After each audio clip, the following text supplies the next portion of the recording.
Hello, perfect strangers. Hello, good week. New week. A better way to start it. And how about DC, Chris, Matthew already up early with us on the live video chat. Matthew in a good mood saying, good morning, gang. How about that clutch baseball series win? It was a one-day deal. We're doing the harmonica here at the end. There we go. Oh, Phil's in a good mood for that. That got him going. I saw it. Nothing's going to stop him now. It really is. It is. I can already tell it's going to be like just a good week, a very nice week, and a very nice weekend. Good weather, good sports, dominant in soccer once again for Austin as we wrapped up the season for him. Daughter had some very outstanding competitive cheer tryouts.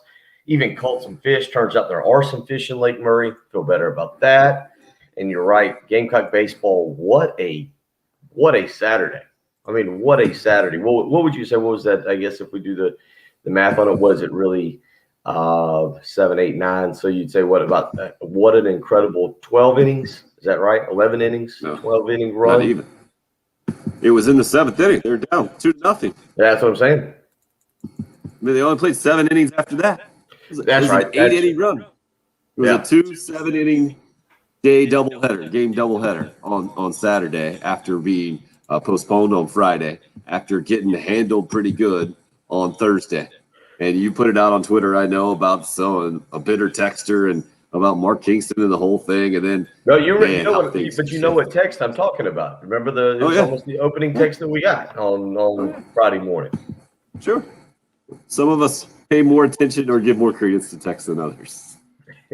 To me, it was a typical frustrated text that we get in baseball season from I think we were reminded on Twitter, a relatively small percentage probably of fans. And then down 2-0, 7th inning, hadn't scored, and I mistweeted it. I said hadn't scored in the series yet, or hadn't scored in 15-plus innings. They did score in the last inning in game number 1. It was bases loaded, nobody out, in a double play, and they scored to make it 5-1 the final. But it seemed to me, in my head, I just remember, apparently if there's no RBI on the play, I just erased it in my memory. But the offense was non-existent.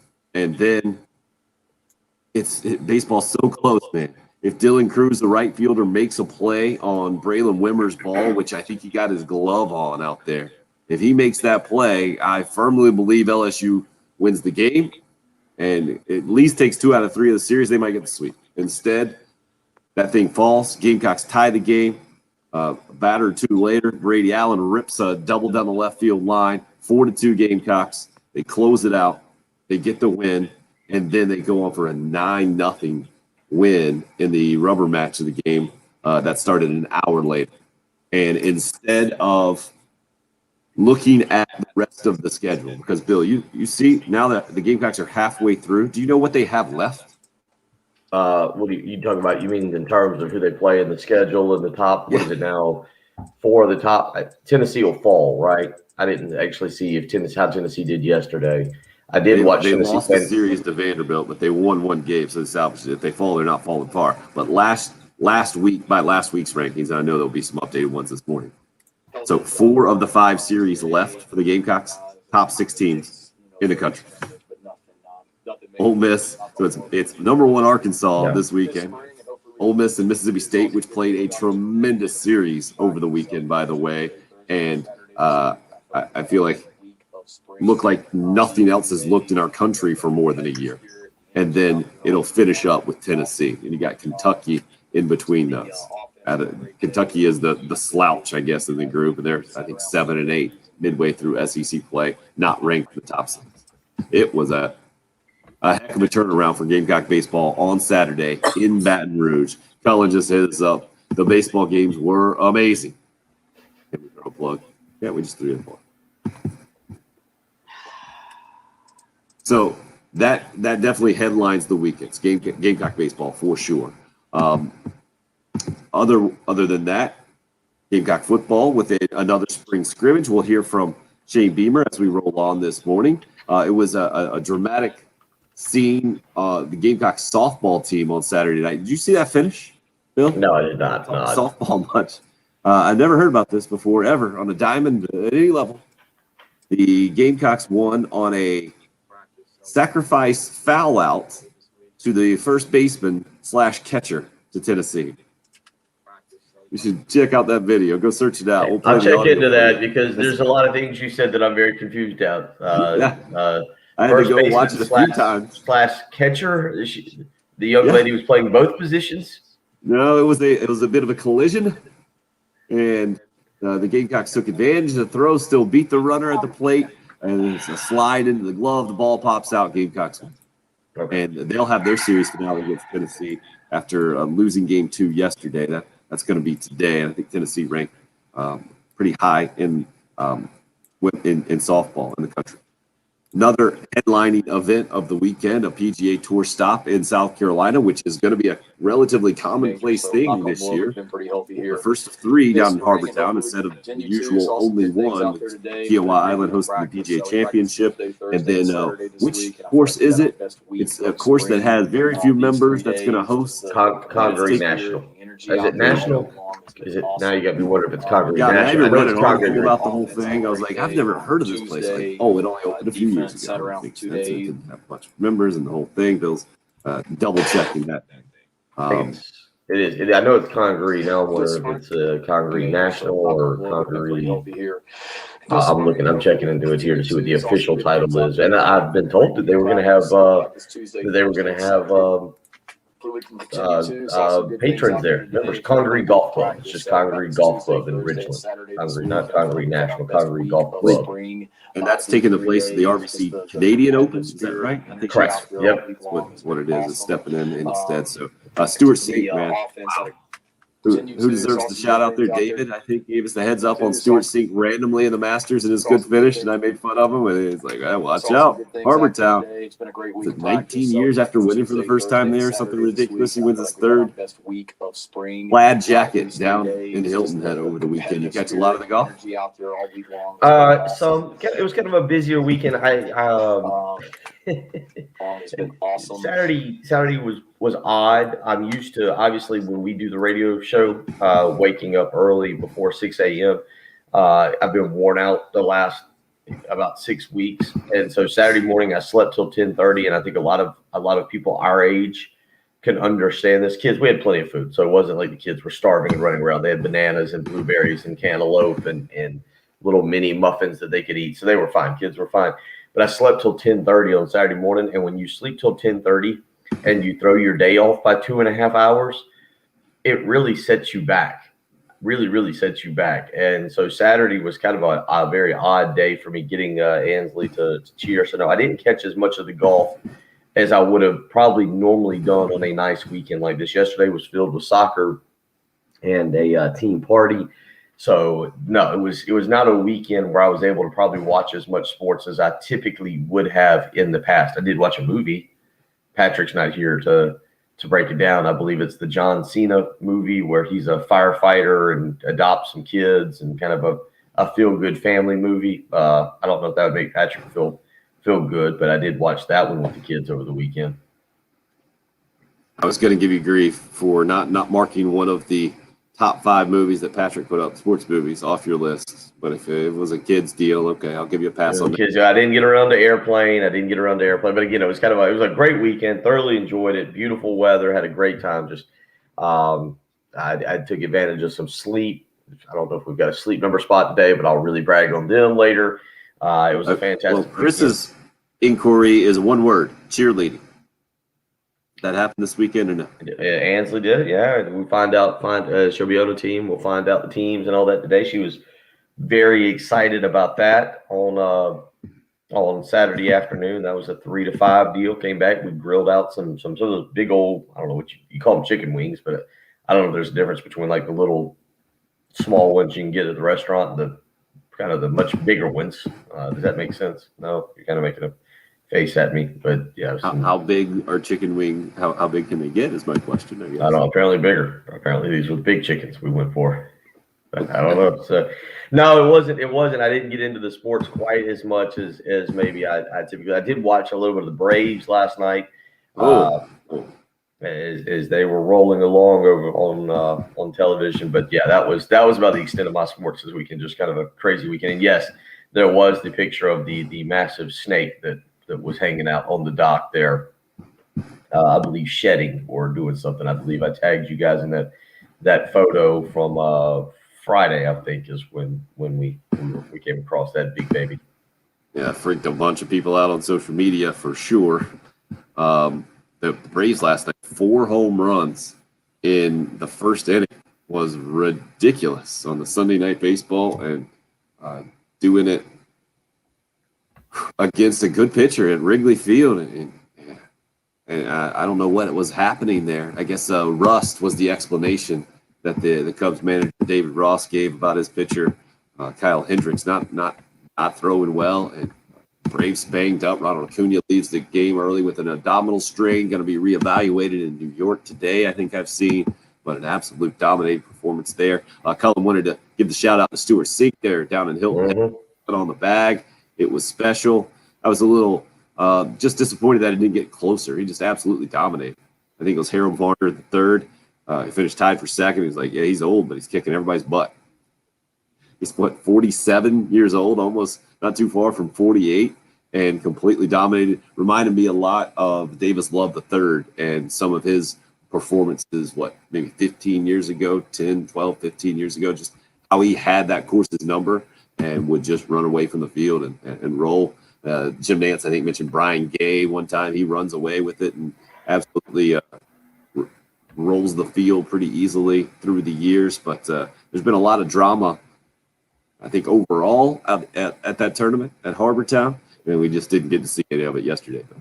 No, Stuart Sink put together 2 incredible Thursday, Friday rounds, 63-63, and was in complete control of the tournament from that point on. And I mean, look, there's shooting 69-70 over the weekend's nothing to sneeze at, but when you're basically just rolling along at 16 under going into Saturday, you're extremely tough to catch. And Harold Varner III finishes second at 15 under. A guy whose name I'm not going to try to pronounce, from Argentina, shoots 15 under. Then you've got Maverick McNeely, Corey Connors, Matt Fitzpatrick, all at 13 under. So you had guys hanging around. I was really pulling for again, I didn't get to watch much of it because we had soccer, but I was pulling for Colin Morikawa, who was kind of hanging around, was kind of there, but shoots 72 yesterday, and is not enough to make up a 7-shot deficit, essentially. No love. Not even trying Emiliano Grillo. Nothing. Thank you. Good job. Yep. No, I wasn't going to try it. Too early in the morning. Don't feel like hearing the jokes from you and jokes for Jen. Fair enough. Not too early for some texters out there. Steve-O hits us up first. 803-404-6100. So I think the text you were referring to on social media was from Bubba. I went back and just read it. Yeah. That's because I was impressed that Steve-O remembered the name. I didn't even remember who it was from. He says, I don't want to either. Except Bubba today. If he's passionate enough to bash the team, he better be passionate enough to give them props for the best start since 2011. Talking about SEC starts, and I got to amend that a little bit. I guess you could kind of see it that way. Ties for the best start since 2016. They also started the first half 11-4 there, and it was 10-2 back in 2016. So I guess the only halfway record that's been better than the 11-4 start has been at 2011 when they were 12-3, I think. But 11-4 halfway through conference play for Gamecock baseball. That's tied for third now in the SEC. Only Vandy and Arkansas with better records. And number 1 Arkansas coming to town this weekend. And again, then it's Ole Miss and Mississippi State back-to-back series after that, Kentucky, and then Tennessee to conclude the back half of the SEC schedule. Turns out to look a little bit stronger than that first half that started with Vandy and Florida, which is difficult to imagine. But I mentioned Ole Miss and Mississippi State. Man, if you didn't catch any of that series over the weekend, you missed out if you like SEC baseball at all. It was at Mississippi State. It was absolutely slammed. More than 10,000 people on hand. It reminded me of like normal sports. It was refreshing to see in a lot of ways, for sure. Tennessee with a big time notable win in game number 2 of its series against Vandy over the weekend, where they dropped 2 out of 3. They had a guy basically come off the bench and hit 3 home runs in that thing. So it was a big weekend of SEC baseball for sure. Arkansas taking 2 out of 3 against Texas A&M, almost getting the sweep, but A&M salvaging game number 3, 11-10 was that final score. But obviously we'll talk the most about Gamecock baseball, let you hear some of what it sounded like on that big double-header sweep on Saturday, where the Gamecocks turned another series deficit into another series win. It's the 4th straight SEC series win in a row, the 3rd time in a row they lost game number 1 and bounced back to win the last 2 games there. And now putting themselves in great position for the second half of the season and really good position for the postseason at this point. But again, a lot of series with against a lot of good baseball teams still left for Mark Kingston and company. Also, let you hear from Shane Beamer some of what he had to say. How he evaluated the tight end position was really interesting to me, Bill, and just the scrimmage overall, the last weekend scrimmage before this Saturday spring game. So that's on tap from the Gamecock football standpoint as well. As we're just getting started here on a Monday morning. Hope your week's off to a good start. Again, the number, if you would like to call or text, 803-404-6100. If you call our Love Chevy phone lines, maybe give Jen a word of encouragement as she just was shaking her head as I just mentioned the number at all. Not a great start technically of Chevrolet Studios. Is that correct, ma'am? My mom always said, if you can't say anything nice, don't say anything at all. So what happens when you accuse a Friday of being a Monday? Monday comes at you very tough. It does. It's pretty sad though when you have Monday after Monday after Monday. But it's okay. Yeah. It's all good. Well, it's part of working with Tim and I, and occasionally Patrick when he's here. It's always Monday for you, Garfield. We consider a case of the Mondays every single day. That's right. You'd like to join the live video stream? Let's just go ahead and get it in while we're in. Did you guys see that race yesterday? How about that Logano? Logano did well. Yeah, coming in third. Yeah. Third, Hamlin second, Bowman first. Kerry came in first with the points. You came in second. I'm just going to keep sweeping up the bottom. You are. That you are. Welcome to Monday. It's pretty much what happens during the mornings is now happening on the weekends. So, yeah. You can see this chemistry connection on live video right now. If you want to check out the video stream, YouTube Live, Facebook Live, up and rolling on Twitter as well, on the station handle at 1075 The Game. That live video stream sponsored by Buford Lending. You're listening to the early game. It's 1075 The Game. It's a new year. They're hungry. Here, They're new attitude. I want guys that want to be here, not just going out. Right. That has a famous last name. It's not street friends. They're a bunch of guys. Colin, I appreciate your contributions this morning, sir. I remember seeing you on the live video stream before. It's a good question, Travis. I don't know what happened there.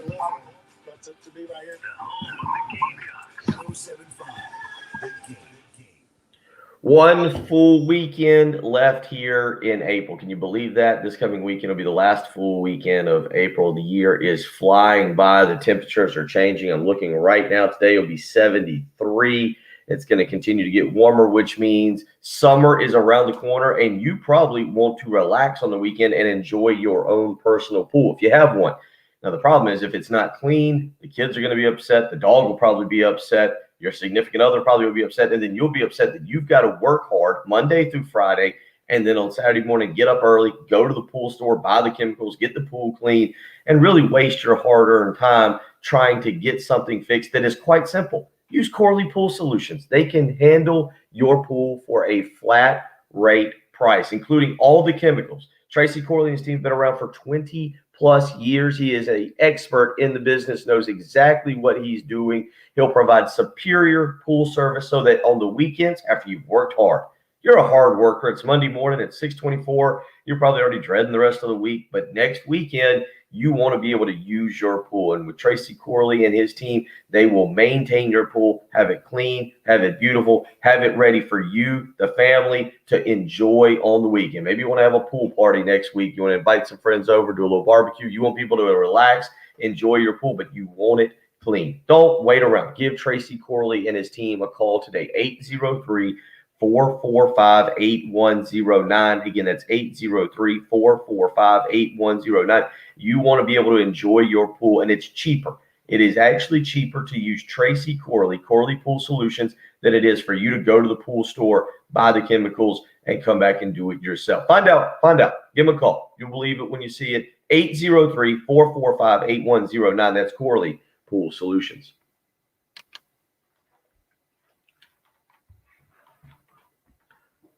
All right. Wake up some kids and get them ready for school.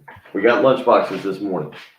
I have seen the lunch box. It's on the counter. I think that is. Let's move it along. Good thing. Yeah.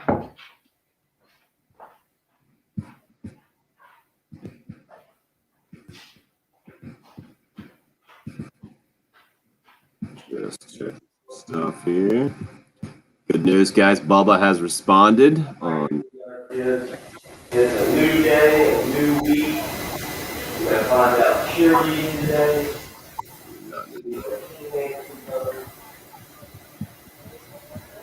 Bill's computer trying to crank up his audio since he's 1,000 feet away. Stuff in your house. You want to make sure it's working properly. Bill Gunner for AAA Heating and Air. When I have issues, that's who I go to. And right now, they'll. Don't need to hear Bill in the background there either.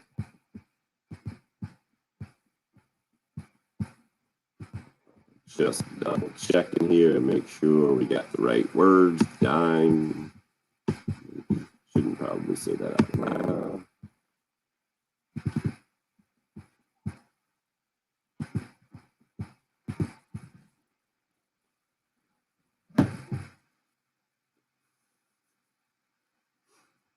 All right, getting all kinds of advice there from Colin. Nice work.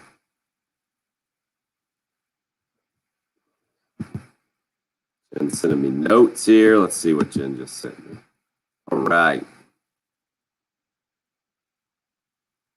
Sweet. No wonder you're in a great mood. We'll hear from Shane Beamer here in a sec.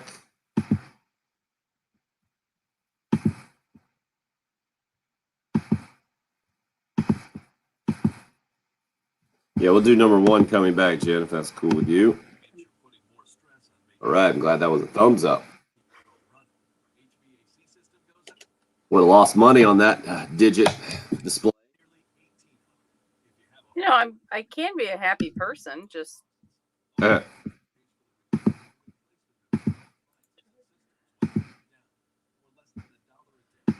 you're not fighting computers. mm-hmm. I did see a phone to your ear at one point. Yeah, now the volume's really good on the phone. Just a listener calling in who had been at an event that I'd been to last night. Oh, somebody stalking you. Yeah, I know. Didn't end up talking to him in person, but you know Tony Clyburn Mm-hmm. in town. They there was a surprise birthday party for him. So Oh, cool. yeah, went to that last night. Surprise 40th, huh? Good for Tony. 40th, that's right. Yep. Which means that my 30th is coming up. Yep. Liam, what's up? Cullen's going for all the shout outs this morning. I love it. Nice. Matthew, good serious sports take this morning. I like it. Oh, Bill's going to try to get back and pretend to do the show. Pretend. Yeah. Heck of a sip, man. Heck of a sip there. Yeah, we're up and moving. Up. Oh. You see Bubba? I do. How about that? Billy, attaboy. Billy says he's watching on YouTube and still texting in. Billy, once you figure out how to do the YouTube live chat, I'm going to be really impressed. I'm watching that live chat like a hawk. Billy, that's Billy's thing. He texts in, but he watches the YouTube. I can't find my remote around here for the television. The worst. The little television I got up here. Or not little, but I don't know what happened. Oh, here it is. We'll get back to that serious sports take in just a minute there, Matthew. All right. Yeah, it was a beatdown of epic proportions yesterday, 8-1. Austin scored the first goal and then really didn't have to play much after that. We got to give Not like coaching and yelling at your son only for somebody to turn on and tap you on the back and go, "Hey, are you Bill Gunner?" I was like, "Yeah." He's like, "I listen to you every morning on the radio, man. That's cool." And that really interrupted my yelling at the soccer team. But Oh no. It's a tragedy right there.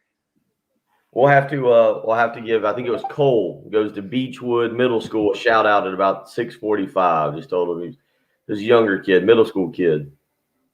He was Tell me wearing a that's- baseball. He was wearing a Please baseball. tell me, Huh? please tell me that's who tapped you on the shoulder. It was, yeah, a younger kid. He had to reach down to you.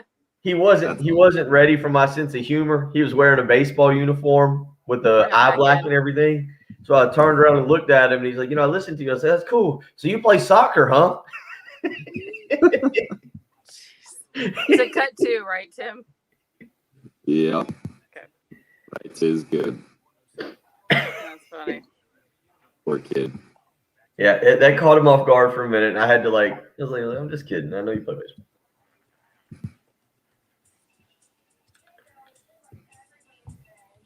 I love that position. We've got some guys that can certainly produce, but again, it's up to them.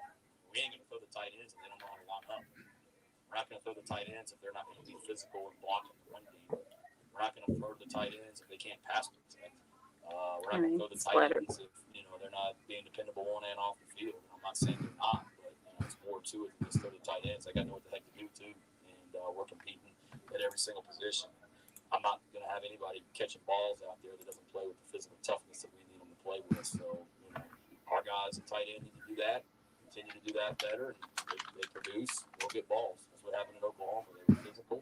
They competed their blood cloth, ran the ball so well that they did a lot of things in the passing game for those tight ends. And hopefully we can do that here at South Carolina.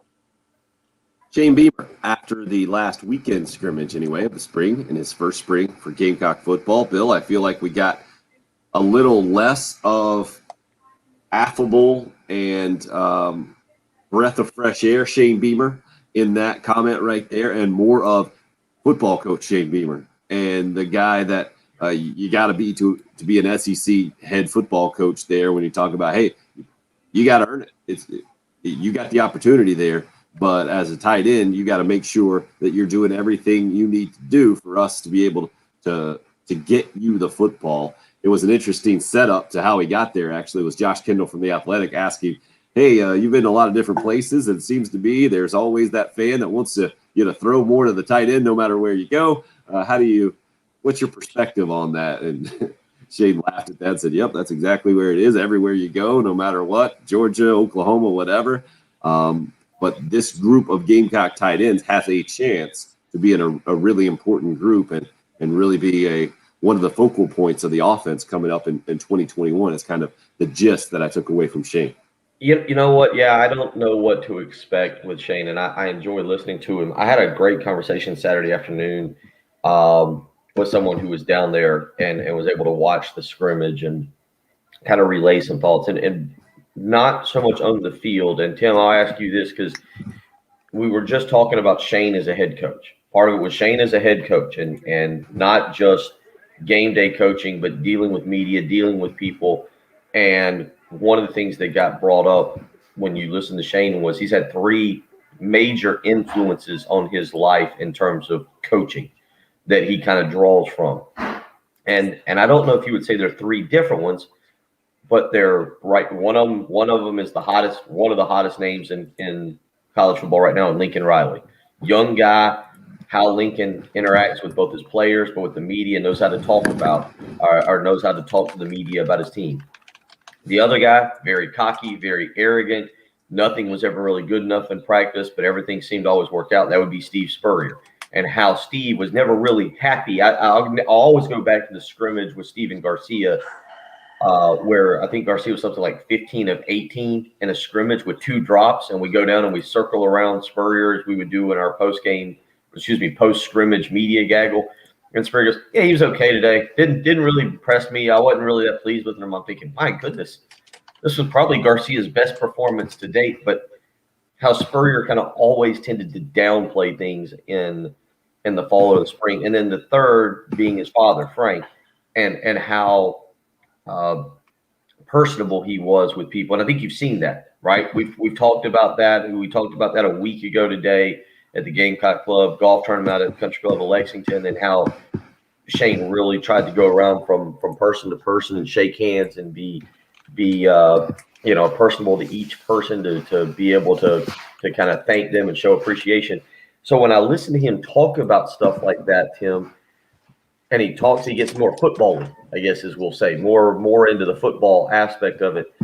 It does remind me a little bit of how Spurrier would kind of downplay things and really push things and maybe push a message through the media back to his players. And that's kind of what I took away from that, a message about being tougher, about having to do all the right things, about not just going out there and saying, hey, Nick Muse has been around for 2 years now, and when he's healthy, has had a lot of balls at him, thrown at him, how Kevion Mullins was expected to be something pretty special last year and at least showed a little bit against LSU before an injury. EJ Jenkins obviously is drawing a lot of attention for who he is and his height and his size and coming in. So I like that, listening to him. And so you asked what I took away from it. I felt like some of it was a little bit of a message back through the media to the tight end room. There's more than just going out there running around and catching passes. There's blocking, there's being physical, there's doing a bunch of little things that they need to continue to improve upon. You mentioned Mark Andrews being in Oklahoma right before he got there, hardly ever getting down to the three-point stance, kind of a glorified wide receiver, which is what a lot of the tight end position has become. But how that's not everything in this offense, and how tight ends will be asked to do a lot of different things. Our buddy Eric Kimry, former host on the Extra Point Noon show here, now the tight ends coach for Carolina, speaking after our show in media availability.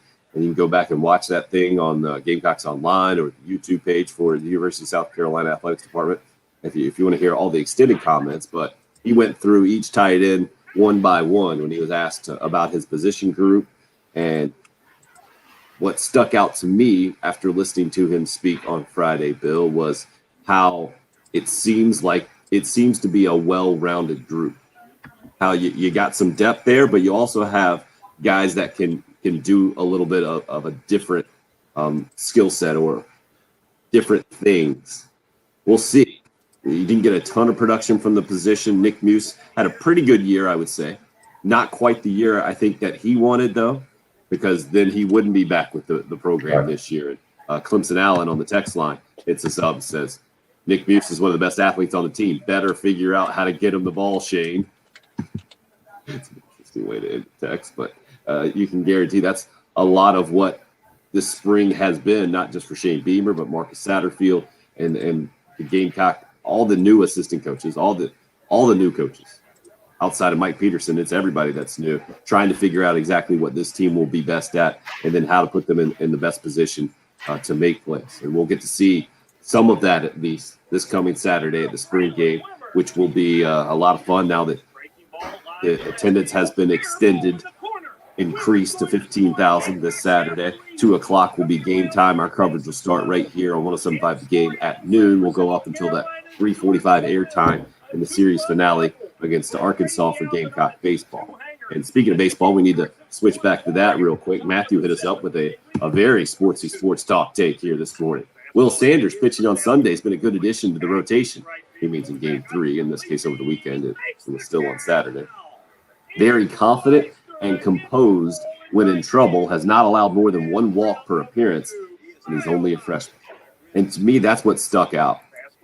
And that's why, Bill, I think I've been willing to get to, in my head, that this team is one of the best teams in the country, is a lot closer to what we grew accustomed to watching Carolina baseball be in the Ray Tanner years than the more struggling versions that it has been here in the last few years, and not be able to put it together as consistently because of the depth, not just of the pitching staff, but of the lineup as well. Like Noah Myers came in game number 1 of the doubleheader on Saturday in an important spot and got a bunt down and got runners over from first to second to third and led to that Braylon Wimmer double that tied up the game. And then another one after that from Brady Allen gave the Gamecocks the lead and eventually the win. But when you can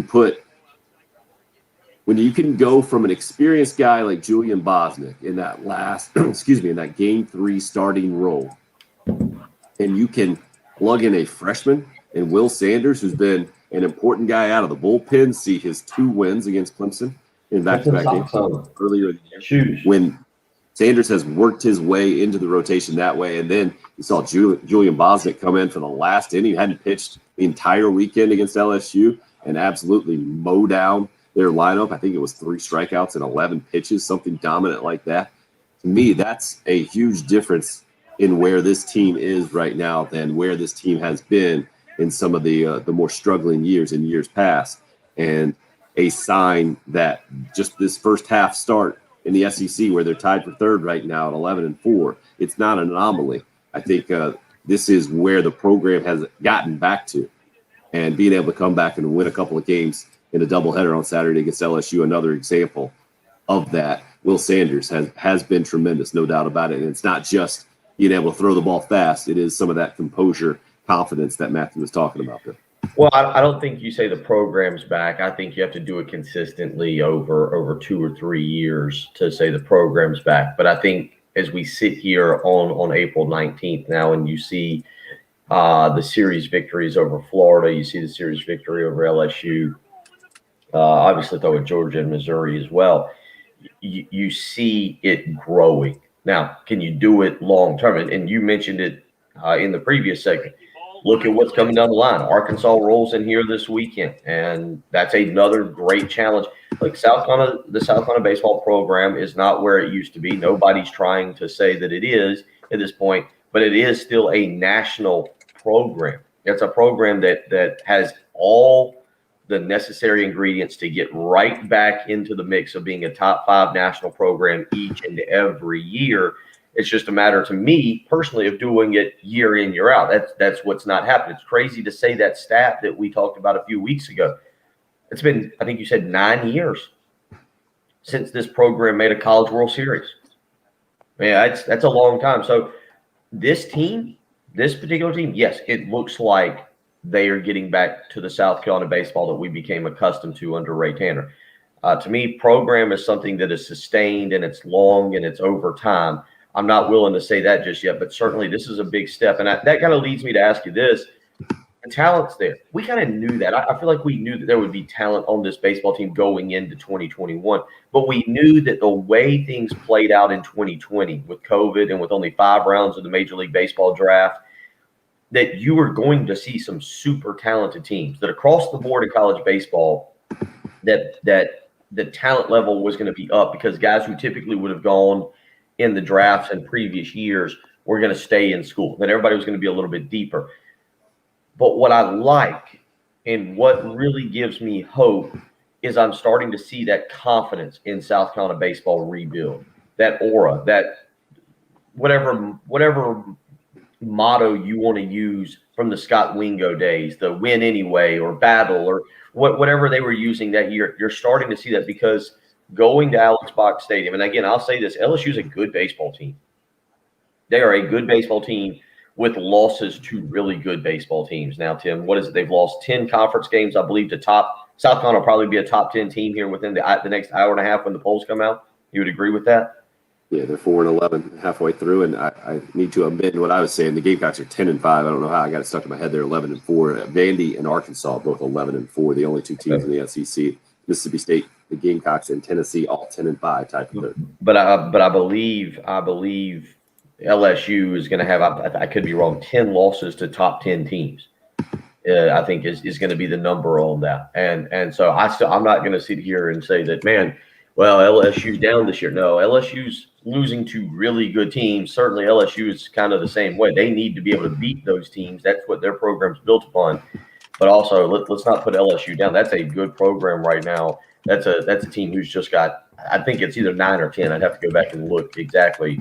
But I think it's 10 out of their 11 conference losses are to top 10 teams. They're losing to very good baseball teams in South Carolina. To bounce back in the manner they did in the 7th inning on Saturday, and then to absolutely dominate the second game 9-0.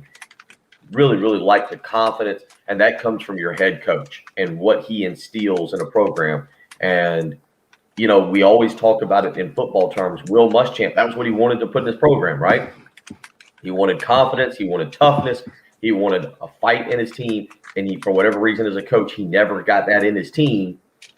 Mark Kingston, it looks like whatever it is, he's putting it in his team. Tim, we didn't get to see last year, but again, I think 12-4, is that right? 16 games is what they were when we hit the pause button and the stop button on the 2020 season. I think you've got to like what you're seeing long term. You just want to see it consistently, and you get another great opportunity this weekend. Yeah, it's interesting to see the other side of the coin there, because LSU fans, I don't think agree with you, Bill. Most of them anyway. Oh, Those who have been spoiled with national championships. Randy was hitting me up on Twitter over the weekend saying they're a train wreck or something, and it just shows you how you're toughest on your own. Like Bubba was tough on the Gamecocks this time on Friday morning after they had lost the series opener. He has responded there to being called out by Steve-O. We'll get into more of that drama, let you hear more from Gamecock baseball, how it sounded over the weekend as we continue to roll on this morning. Love for you to be a part of the show. 803-404-6100 if you'd like to call or text. Check us out on the live video stream, Facebook, YouTube, and Twitter, all up and rolling. It's the early game here on 107.5. Great. 107.5 The Game. It may seem like everybody is selling used cars these days, and Love Chevrolet is selling a ton of them too. But did you know there's a big difference between a used vehicle and a Love Chevrolet pre-owned vehicle? That's right, a certified pre-owned vehicle. Love Chevrolet certified pre-owned vehicles have a 6-year, 100,000-mile powertrain limited warranty, a 12-month, 12,000-mile bumper-to-bumper limited warranty, roadside assistance, courtesy transportation, 3-day, 150-mile exchange policy. They'll have a scheduled maintenance program, limited OwnStar trial, free CarMax vehicle history report, Sirius XM all access package trial, and a 172-point inspection. You got that right. It's a pre-owned certified vehicle from Love Chevrolet that you can feel confident in when you make the purchase. Go visit Love Chevrolet, I-26 in Harbison, between Lowe's and Frankie's Fun Park. You hear all of those amazing benefits. Why would you not trust Love Chevrolet to make your purchase of your next pre-owned vehicle? I'll tell you what, it's graduation season. That's right. That student, college, high school, one of the two that's probably coming up. You want to send them off into the real world. You want to send them off to college with a good, reliable, trustworthy vehicle. Love Chevrolet is your one-stop shop. Go visit the great family over there at Love Chevrolet. They've been doing it for 60 years, serving generations of families. They will take care of you today. I-26 in Harbison between Lowe's and Frankie's Fun Park, or on the web, lovechevy.com. Get out to Love Chevrolet and find new roads.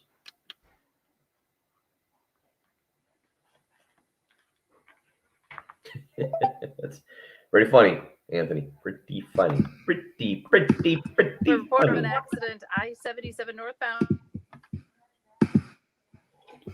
What did Anthony get you with? No, he's just that. All right, how are we coming? You want water or juice box?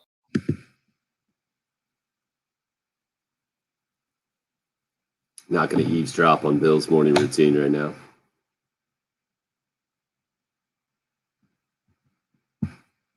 Online at scdmvonline.com. Planning a trip before you leave. Make sure your ID. Sunny, 10 a.m. is the answer to your question. My question would be, are there any available? I haven't seen that they're not, but that doesn't mean, because Gamecock Club members, I guess, could snatch them up starting at 10 o'clock on Friday. I think he's got an idea, Chris. As much as anybody can going into that day.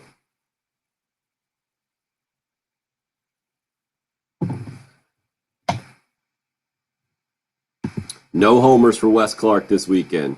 I think still might be leading the country, though. Let me check that out.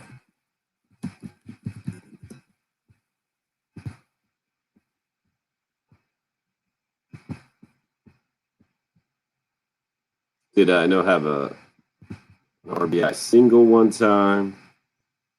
Yeah, they're not updated right now. It was tied for the lead going into this weekend with Chase.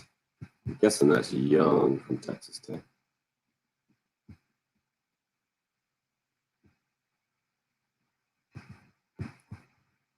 NCAA doesn't put a priority on updating their website.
Yeah, Bill, did Chris, you- I got an idea. We did the tryouts today. I got to go over and find out what team they put her on and Whoa.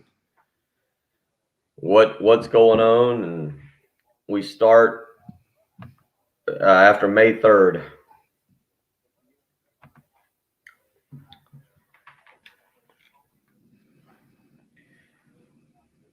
$13 years. Impressive, Chris. Woo. Jen, let's do that Wimmer double, please. 3. And by the way, that's awesome. Okay. Cheerleader, Gamecocks.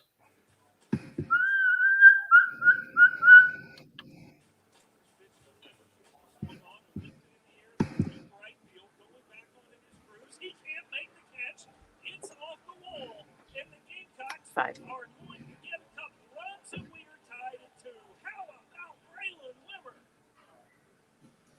Huge hit for Gamecock baseball and really turned the series completely around. One hit, sometimes we'll do that. And Wimmer with the double in the top of the 7th inning to tie the game up at 2. Brady Allen would go on to add another double and a couple of runs to give the Gamecocks, help give them a 4-2 win. It was a ridiculous catch out by Andrew Eister as well in the bottom of the inning to help seal that one. Then a 9-0 beatdown in the Bayou for Carolina in game number 3 to make it 4 out of the 5 series in SEC play. They lost the first one at Vanderbilt, lost those first 2 games, and then since then have been on a pretty good run for sure, sitting at 10-5 halfway through conference play, tied for 3rd in the league overall against Arkansas and Vanderbilt, the only teams that are 11-4 with better records in the conference. And Arkansas, number 1 in the country last week, and taking 2 out of 3, just missing a sweep against Texas A&M over the weekend, losing 11-10 yesterday. I wouldn't be surprised if they're still number 1 in the country when they come to Founders Park this coming weekend. And that's going to continue to be what it is for Carolina baseball, Bill, with Ole Miss and Mississippi State after that. In the season with a series against Tennessee, and all 4 of those teams ranked in the top 6 as of last week, and don't expect them to go very far in the new rankings when they come out a little later on today. I mentioned earlier, and you mentioned it in your tweet about Bubba hitting us up on Friday after the series opening loss to the Gamecocks. Let's read that one real quick, and then Steve-O called him out this morning. Bubba has responded on the Cool Care Heating and Air text line at 803-404-6100. Baseball team must change its approach. They're not 9 power hitters in the lineup. They must change their approach at the plate. Extremely too many Ks. They better start heading to the plate with an old-fashioned singles/doubles approach, or either Kingston will be taking his launch angle stuff somewhere else. 16 Ks? 45. You see, would you like to read the response from Bubba, Bill, today? Oh, do I get the now you got to make me go back and hustle. Let's see. He says, I wasn't bashing. Not true, Bubba. 30. I said they needed to change their approach and get back into a single doubles approach. That they did and played much better. All I'm saying is if you aren't going to beat many teams with double-digit strikeouts, I may have missed last Friday if you found out how many double-digit strikeout games this season. I don't know, but they didn't change their approach, Bubba. There was no change in approach. They did the same thing that they did They rallied and won on the game 1 and blew them out in game 2. There was no change in the approach. Execution changed a little bit. Hour 2 coming up.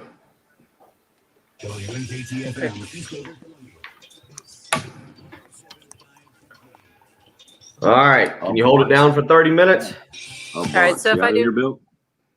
So if I have a 7:40 Crowder for you, are you good with that? Do I need to Yeah. update? Yep. We should normally I'm back right about 7:35-ish is as long as there's no traffic. I'll text you if I run into a problem, but normally 7:35-ish is about my time. So I'll do that. We got Grill Bill and we'll have a good time in the when I get back. Everybody You good? remember who did the first one? Was it Trey who did the first one? Yep. Trey did the first one. Okay. All right. See you, man. All right. I'll be back.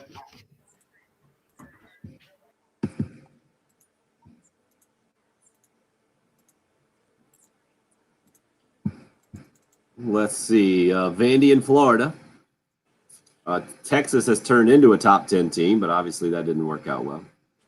So Vandy, Florida, and then you got 4 more left, looks like. So 6 top 10 teams at least had the chance to beat Texas in 7. That's getting close to almost all the entire top 10, especially if the Gamecocks are in there. You had played 7 of them, and you were 8. That's pretty crazy.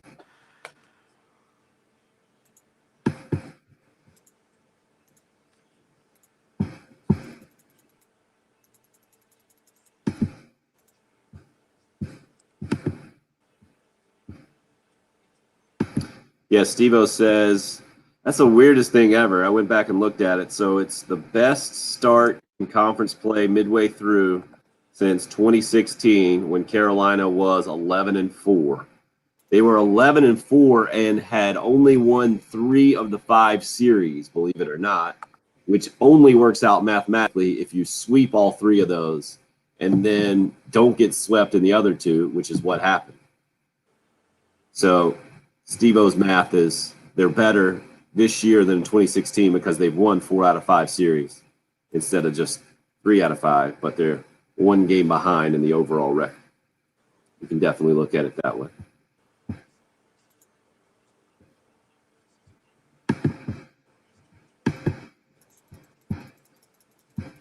Let's see what else we got going today.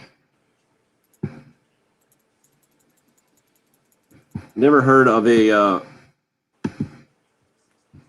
potential NFL draft pick by a team already donating $20,000 to charity in the town, but Trevor Lawrence has done that. Did you guys see where he came out this weekend too?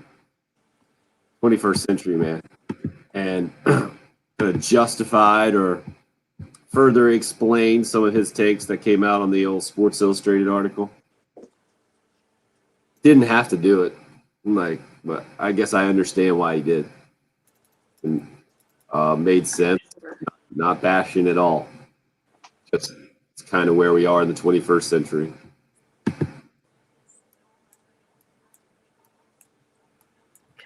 see that last message, Jen. Thank you. Okay.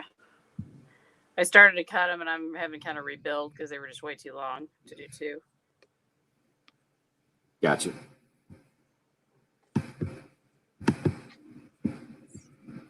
Patrick had his parents in town, I think, so he wanted to take them out to breakfast before they got out of town this morning. Don't worry, he'll be back tomorrow. And he was filling in for Pearson on Friday, so he wasn't on Friday show.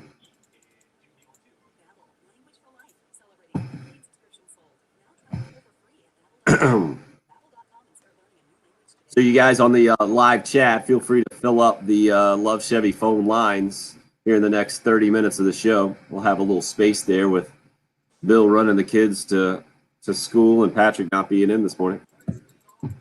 We'll turn this into like a sports talk call-in show that we don't normally do. What?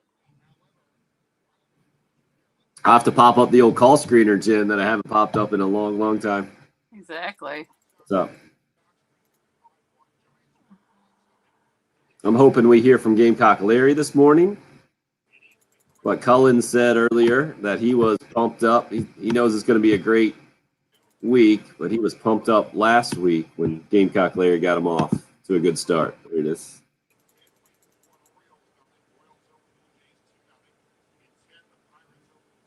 Good to have you, Cullen, on the live video chat, by the way. Worried about Patrick's white, the whiteboard. Thought it said white beard at first. I was like, really? Okay, Chris, understood.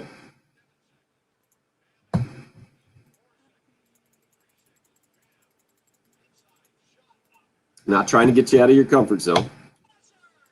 Maybe you can just, you definitely have more of a chance of getting it on the air, texting or calling here in the next 30 minutes or so.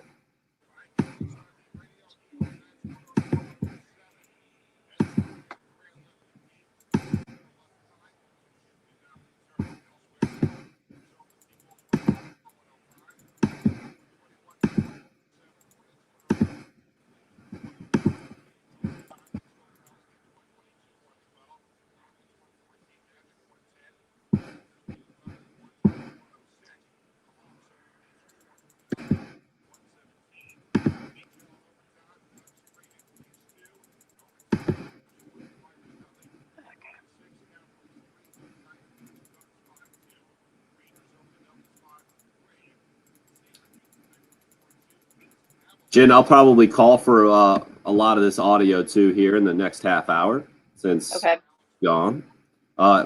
First segment actually too. I'll do number 8 and 9 in this first segment, as well as number 1. We'll get it all in right here.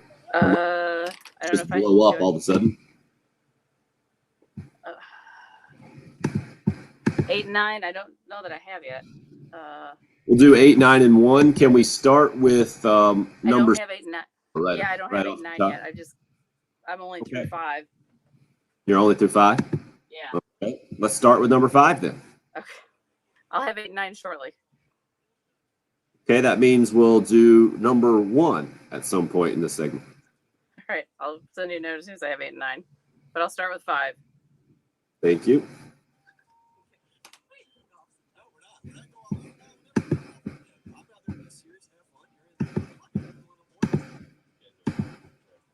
Really are.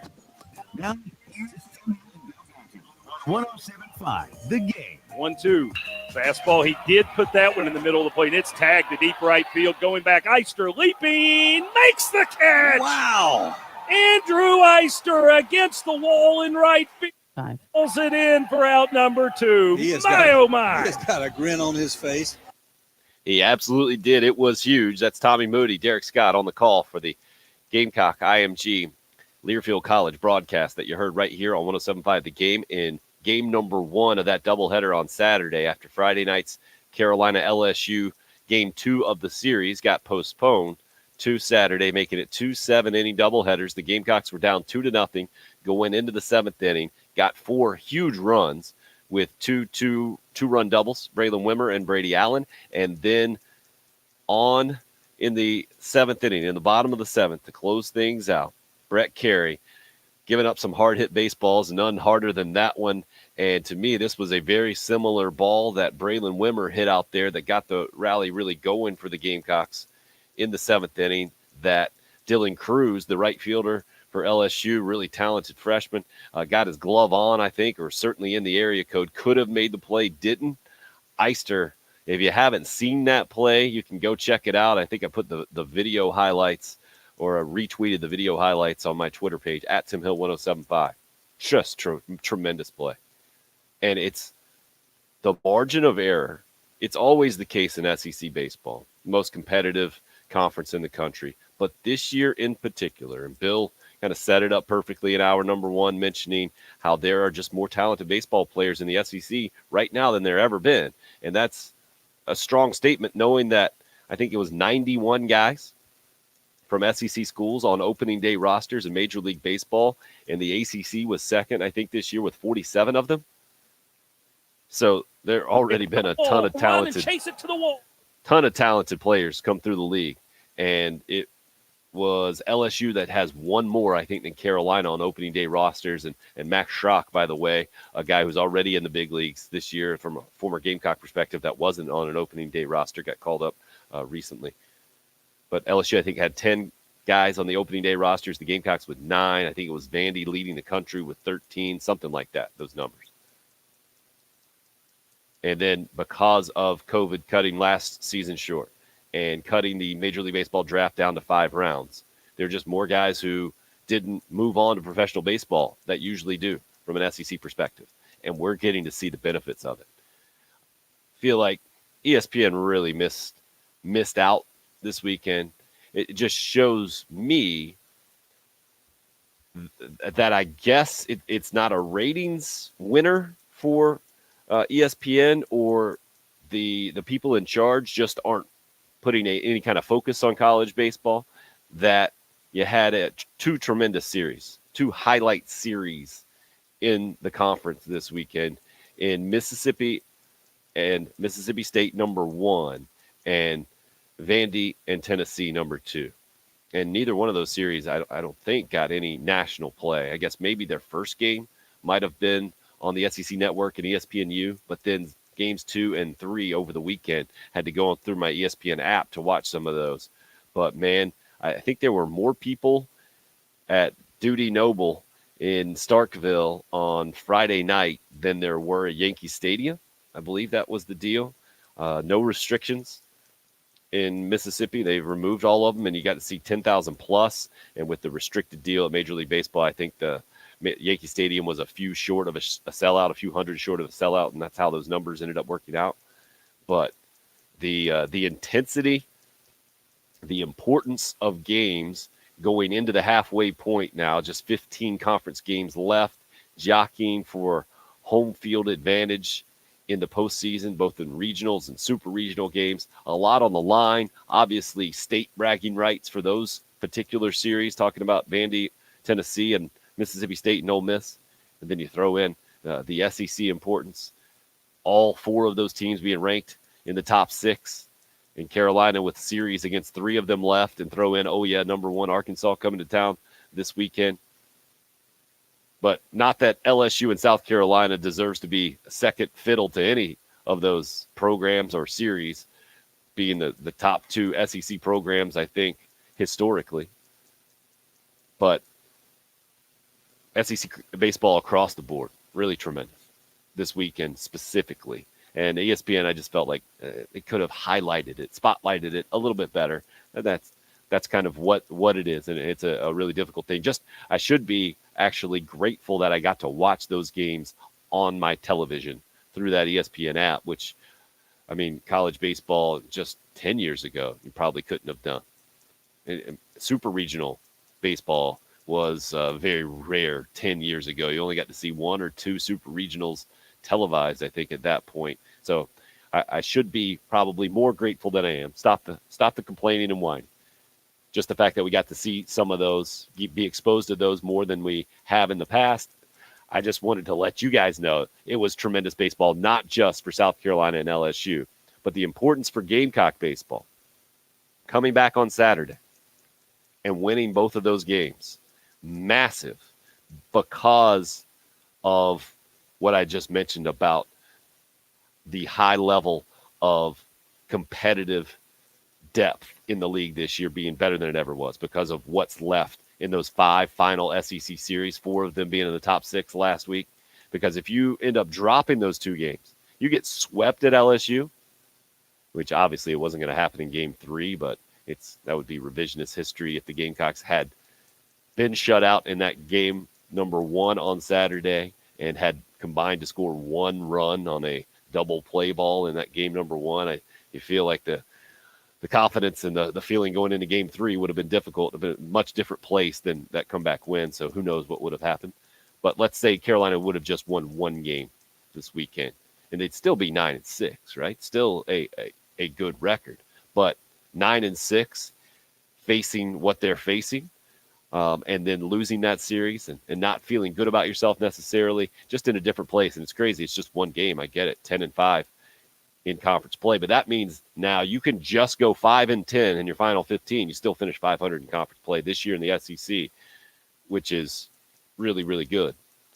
And 5-10 for this team in a 15-game stretch against good competition is kind of hard to fathom right now after a 10-5 start, which is no slouch in competition with Vandy and Florida starting things out, Georgia and what they've been at home, especially through the years where the Gamecocks have struggled over in Athens.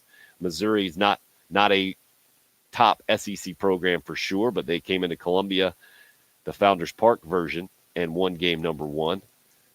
And then the Gamecocks have bounced back, and it's been an impressive run, an impressive stretch. Craig says, I guarantee you Arkansas isn't wild about having to come to Columbia this weekend. No doubt about it. Chris says, I feel better about Arkansas coming to town. We seem to play better at home. And we'll see if there's any extra home field advantage with restrictions with fans, nothing announced and nothing even rumored to announce. But we have seen the capacity increased for the spring game this weekend. The only reason I kind of bring that up. And then what we saw at Ole Miss and Mississippi State, just jam-packed and baseball feeling like baseball used to feel. It was nice to see in the SEC this weekend.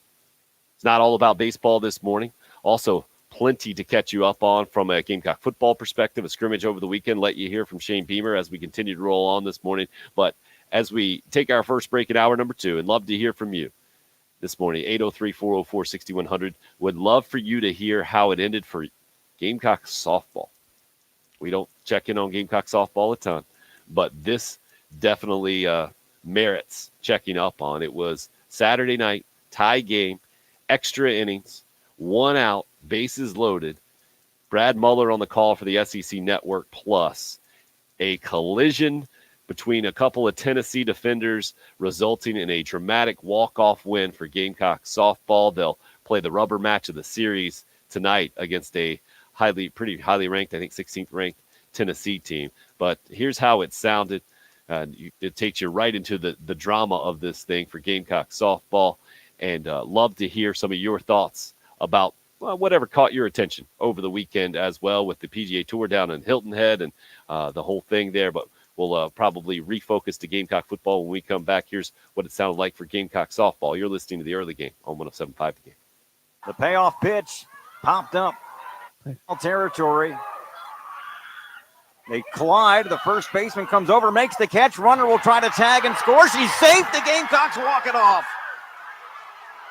On a sac fly, on a foul pop-up to end the game. Unbelievable. Gamecocks win it 3-2. The first baseman, Morgan, came over to make the catch with the catcher, Wilmingham. Makes the catch, but when she falls over, the pinch runner, Gallagher, comes home and beats the wrap at the plate, and the Gamecocks walk it off in a most unusual fashion.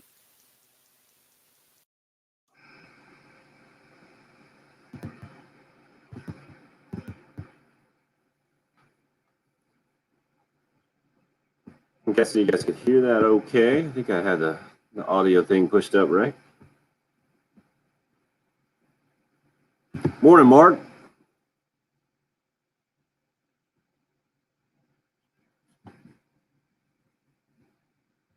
David, well done. I think, David, you were hitting us up on Stewart Sink. Is that right? You deserve the credit there. Where was George playing this weekend, Craig? Thanks for the feedback, Chris.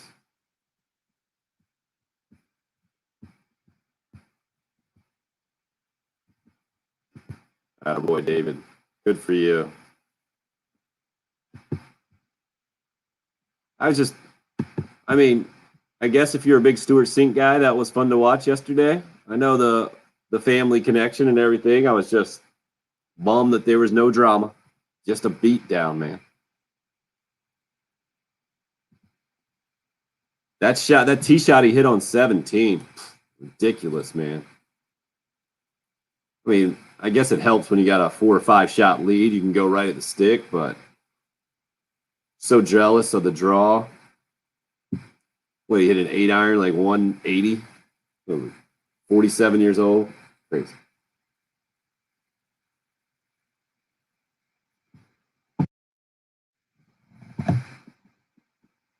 Greg, if I'm supposed to, he played in Hilton Head. George, you're talking about West Bryan?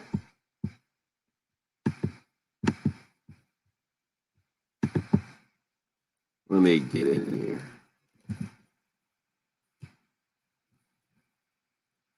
I'll start clicking around over here.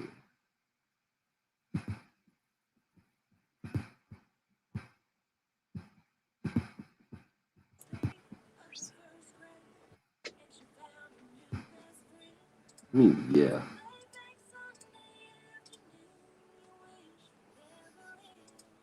Awesome art. Okay, nice work. Love it, Art. Love that Rick Astley, is that right?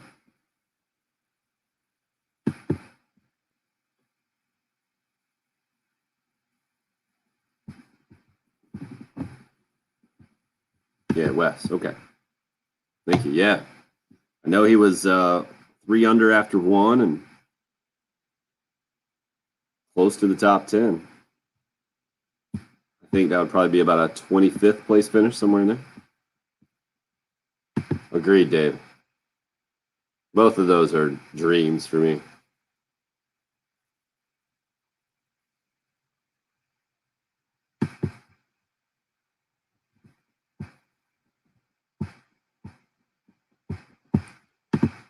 Let's see what I got for Wesley here. Justin Johnson finished minus 10, I saw. It gives him a T13.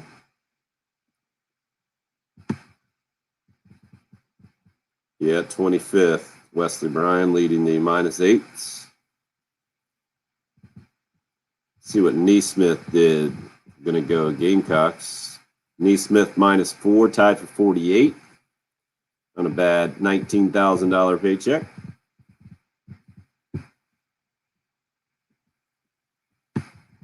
Anybody else local making the cut? Not seeing it. You guys can. Lucas Glover, 7 under, 33rd. I think that's all the local guys. Harold Varner III, not too far away in Charlotte.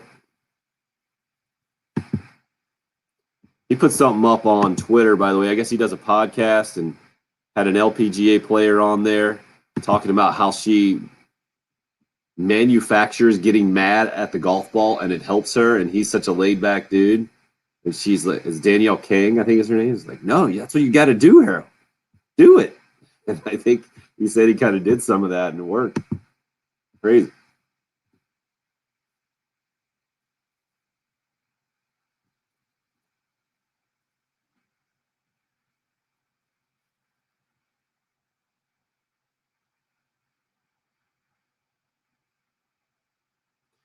So Jen would love to come back with 7 if you got it. You do? Cool. I do. Thank you. Let's do that. Yeah, West won at Hilton Head, guys. Lane. It was a couple years ago. He's gone through some injuries since then. Kind of came out of nowhere to win that thing a couple of years ago and has struggled to get back. This year, he's playing to get full-time status again. I think there's some kind of injury program where you can kind of play through to get your full-time status back on the tour. But that's where Wesley Bryan is this year. And I love that he just randomly texts or calls into the station when he's in town half the time. That's awesome. Haven't scared him off. Attaboy, Sonny. We'll take the Ocean Boulevard listeners anytime we can get them. If Kisner played, Craig, he didn't make the cut. We'll take that endorsement anytime we can get it.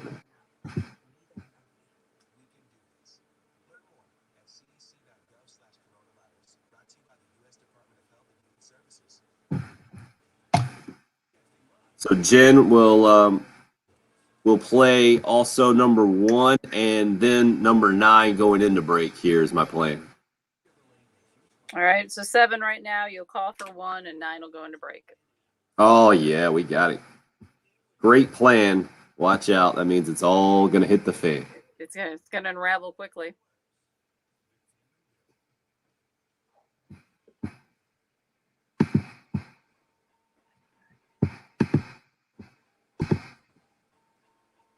Swing and a miss. Down goes Wyeth, and that'll do it. You can put Spurs on this one. The Gamecocks shut out LSU 9-0 to claim the series victory. They sweep the doubleheader today after losing the opener Thursday night.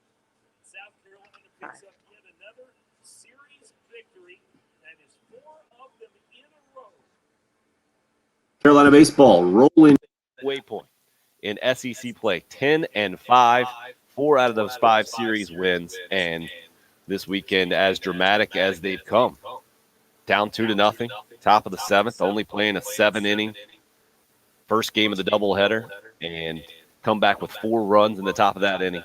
Go on to get a few outs there from Brett Carey, the 3 outs that one of them included a great Andrew Eister catch, and then roll LSU in the final game 9-0 and feel so much better about themselves now with number 1 Arkansas coming to town. That'll be the next game for Carolina. No midweek game coming up this week for Gamecock baseball. And 10-5, tied for 3rd overall in the SEC. Only Arkansas and Vandy, 1 game better right now at 11-4. And the best start, you can look at it a couple different ways. I forget who's looking at it in the way that I'm not quite looking at it. I'll give you the texter's name here in just a second, but saying that since Carolina has won 4 of the 5 SEC series, it's their best start since winning all 5 back in 2011.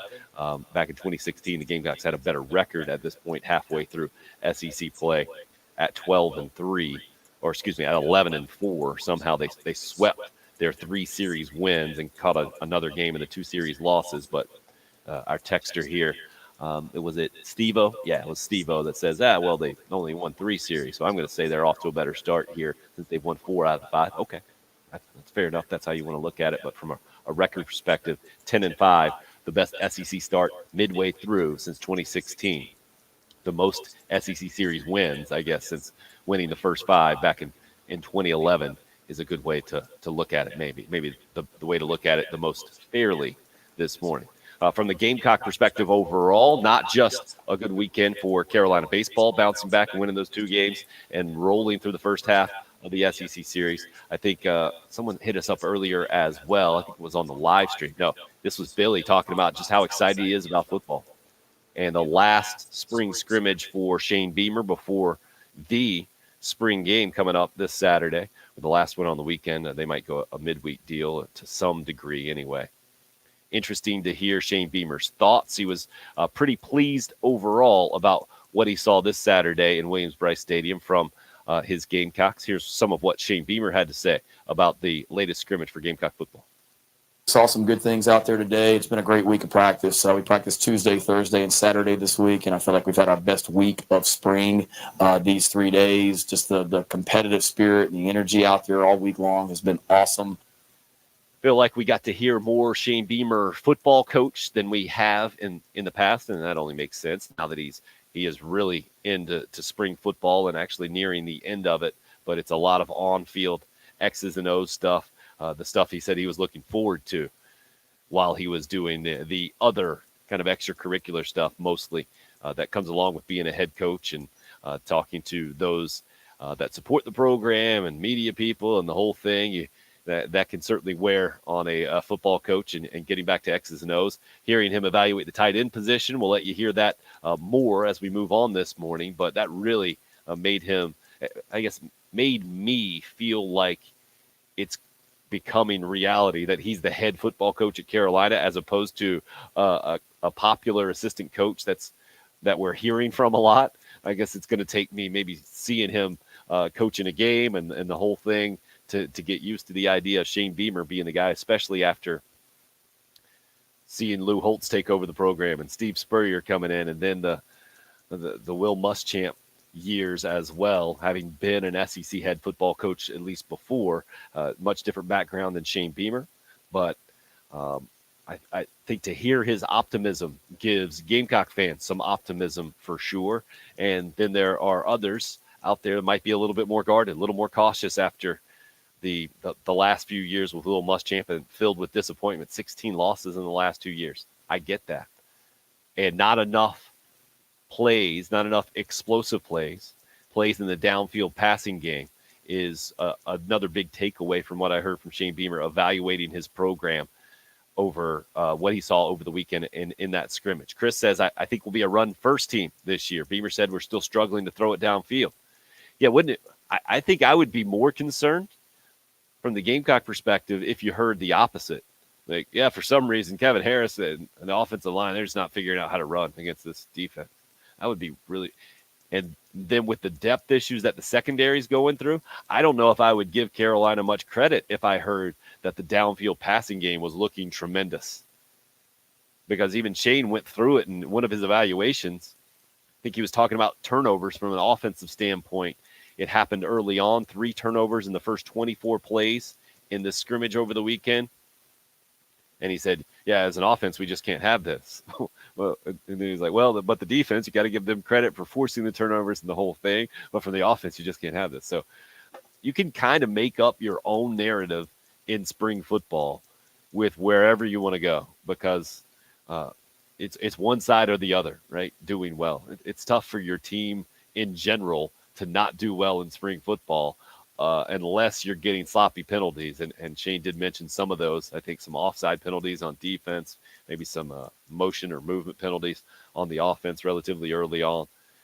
But it's going to be fascinating to see what we get this Saturday, and then continue to hear how the Gamecock football narrative evolves from both Shane Beamer, his players, some assistants through the coming months, and how it ends up this season, since we've never seen it before. Travis says, just hope Coach Beamer doesn't wear a flashy pink dress coat for the spring game. Okay, good call. Like old Nick Saban did. Yeah, well, Saban can kind of do whatever he wants to. He almost got ran over in the Alabama spring game as well. When the action came, he was on the field instead of just being on the sideline. He did avoid, I think, all injury there. Sonny says, here's a question. What kind of personality will Shane Beamer be on the sideline? I think it will be a high energy type of personality and demeanor, and an intense one. It is. I think he is that guy that can definitely flip the switch. I mean, maybe Gamecock fans don't want to hear it. I think it'll be a similar personality or sideline demeanor to what we've seen from Dabo Swinney through the years. I think they have similar type personality, so it makes sense to me that you'll get similar type demeanors on the sideline. Maybe more high energy from Shane Beamer, because he seems to be, you look at any of these practice videos that the social media team from Gamecock football puts out, it's high energy stuff. But that will be part of his adjustment as well. I don't know if he can tell you how his sideline demeanor is going to be as a head coach, since he's never done it before. And we saw it through the years with Will Muschamp. His intensity, his trademark intensity as a defensive coordinator, I don't think did him a bunch of favors as a head coach. So we've had that discussion before, and you can look at it in a lot of different ways, how the sideline demeanor of a head coach does need to be a little different than an assistant coach. So I'm guessing Shane will grow into that, as all head coaches do, as they make the adjustment from assistant coach to head coach. Speaking of coaches, there's only been one for Gamecock soccer. And that run for Mark Burson, 43 years, I think it is. Or I mean, saying that out loud is crazy. I think that's right, but that is just a nutty thing to say out loud. That run came to an end. Gamecock soccer with its last game of the season, a tough loss to Kentucky. After the game, it was an on-field ceremony. 65 former players, I think, back for this thing, and honoring the coach of Gamecock men's soccer, Mark Burson, a tremendous career coming to an end. And as you would expect, Burson emotional in that ceremony afterwards. Here's a bit of it as recorded by ABC Columbia's Cam Gaskins, talking about just how much Mark Burson has gotten being the leader of this program, how much it has meant to him. We'll kick off the second half of the show. When we come back, you're listening to the early game here on 107.5 The Game. What I got from this group, much more. Back up in a minute. And I think that other than being called dad, being called coach is about as good as it gets. So, thank you.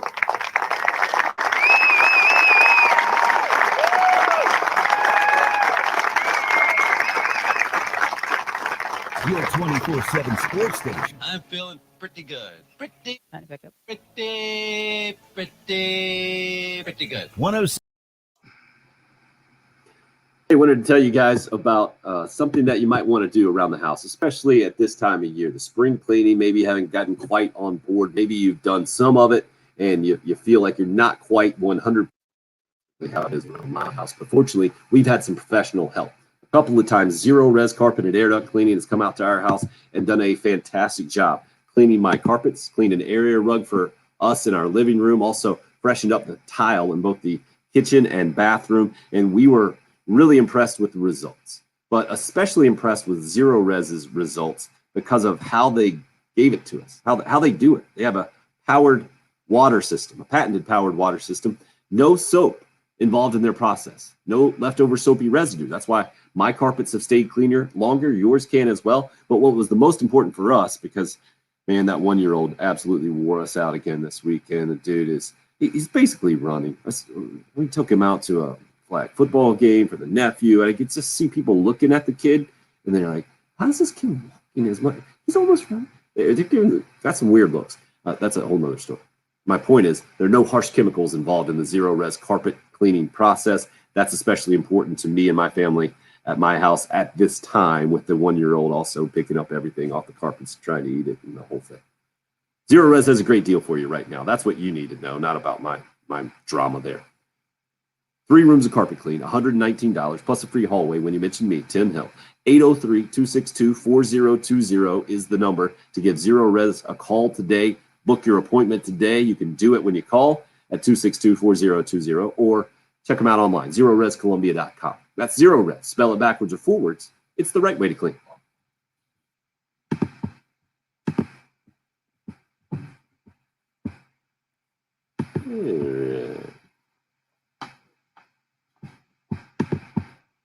Oh, we got a bunch here.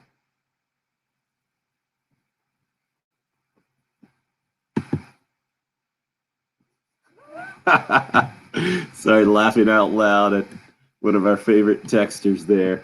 They're not going to be worth a bleep for a long time. He better start recruiting because the players he has now are trash. Oh, can't make this stuff up, man. Love it. Love it. Oh, what else do we have?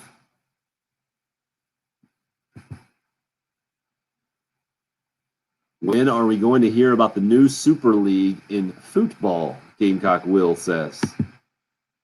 Probably the halftime show. Are there tickets left for the spring game? Don't know. I'll try to see if we can get a heads up there. I'll reach out to USC for that. Yeah, Bill didn't seem very confident that there would be any available. Right. Club members got them. We've seen the opposite for sure.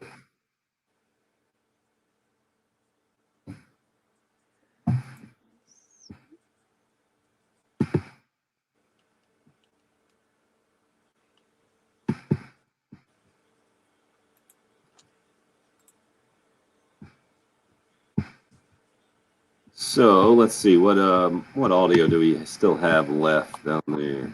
We haven't played yet. Cut 4 and 6, both baseball. Okay. Let's do number 4, please, when we come back. Okay.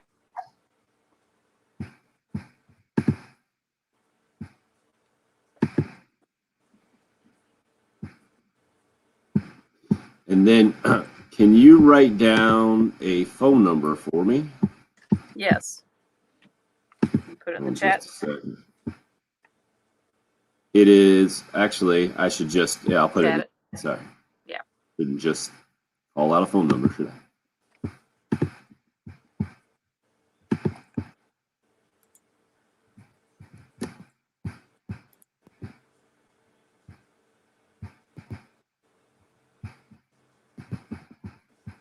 Are you kidding? Well, we'll mute Jen right now.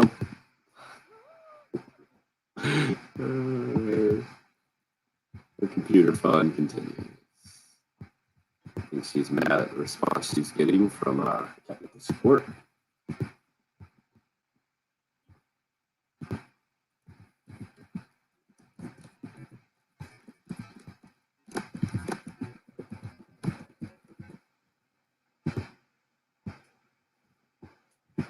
All right.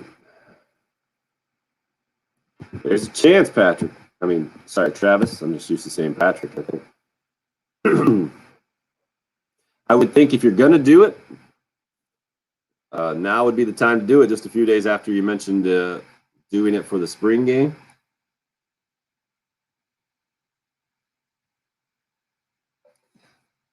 I would say if you want to go to the game, you can definitely get a ticket. It's just a matter of what you want to pay for it. I think I saw some of those other SEC ticket prices for those other series were pretty high this weekend. All right, come back in. I'm playing number 4. Okay, thank you.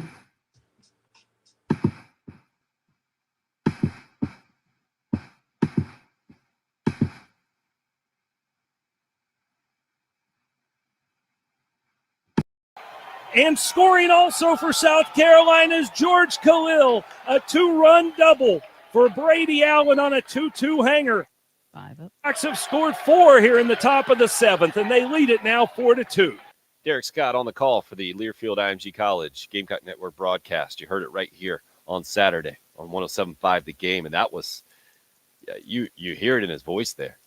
If you watch that game at all, it was bleak for the Gamecocks, just struggling, and had struggled basically for all 15 innings they had played in Baton Rouge.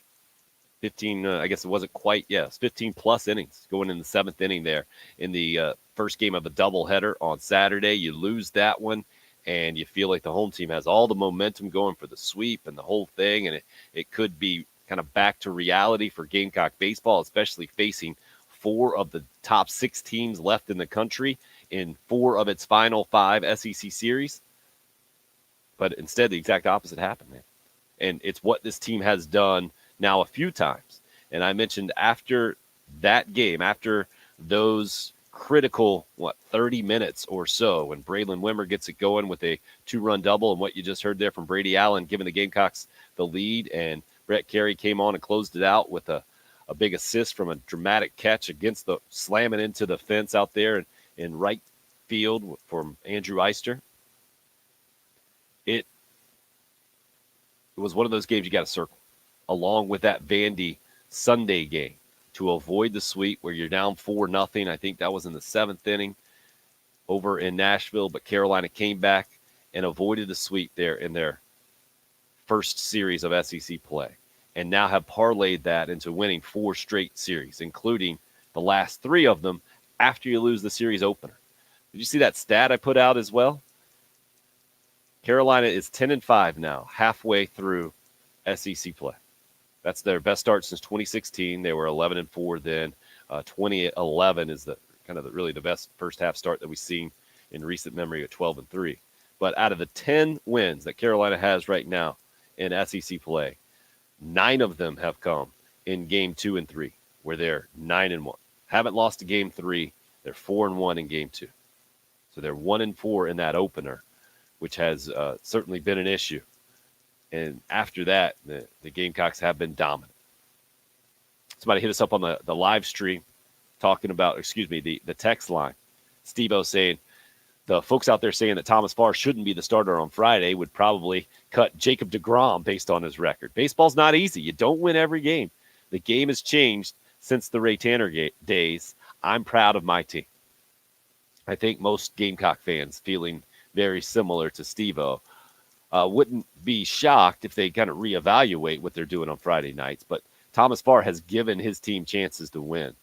And I think basically Mark Kingston saying something very similarly to that when he was talking after the game number 1 on Thursday night, that it was a pretty solid start for Thomas Farr. Remember, I think he left the game against Kumar Rocker in that SEC opening series with the game tied. And if you can go head-to-head with the best Friday night guy in the country, that kind of shows you what they've been. But, yeah, the Gamecocks haven't been putting themselves in good position to win these series and then coming back and being absolutely huge. So that's where Carolina baseball is, halfway through right now, in a great position to go on to host either a regional, possible super regional. I guess it's about 2 weeks from now. A little less than, or a little more than that, I should say. This year it's going to be different. NCAA baseball going to announce those regional hosting sites before the season ends, just because of COVID issues and giving everybody a little bit more time to prepare for that. Greg says you finish 8-7 in the back half of conference play, and you have an 18-12 conference record, which is pretty fantastic any year, but especially this year with the SEC slate left in front of the Gamecocks for sure.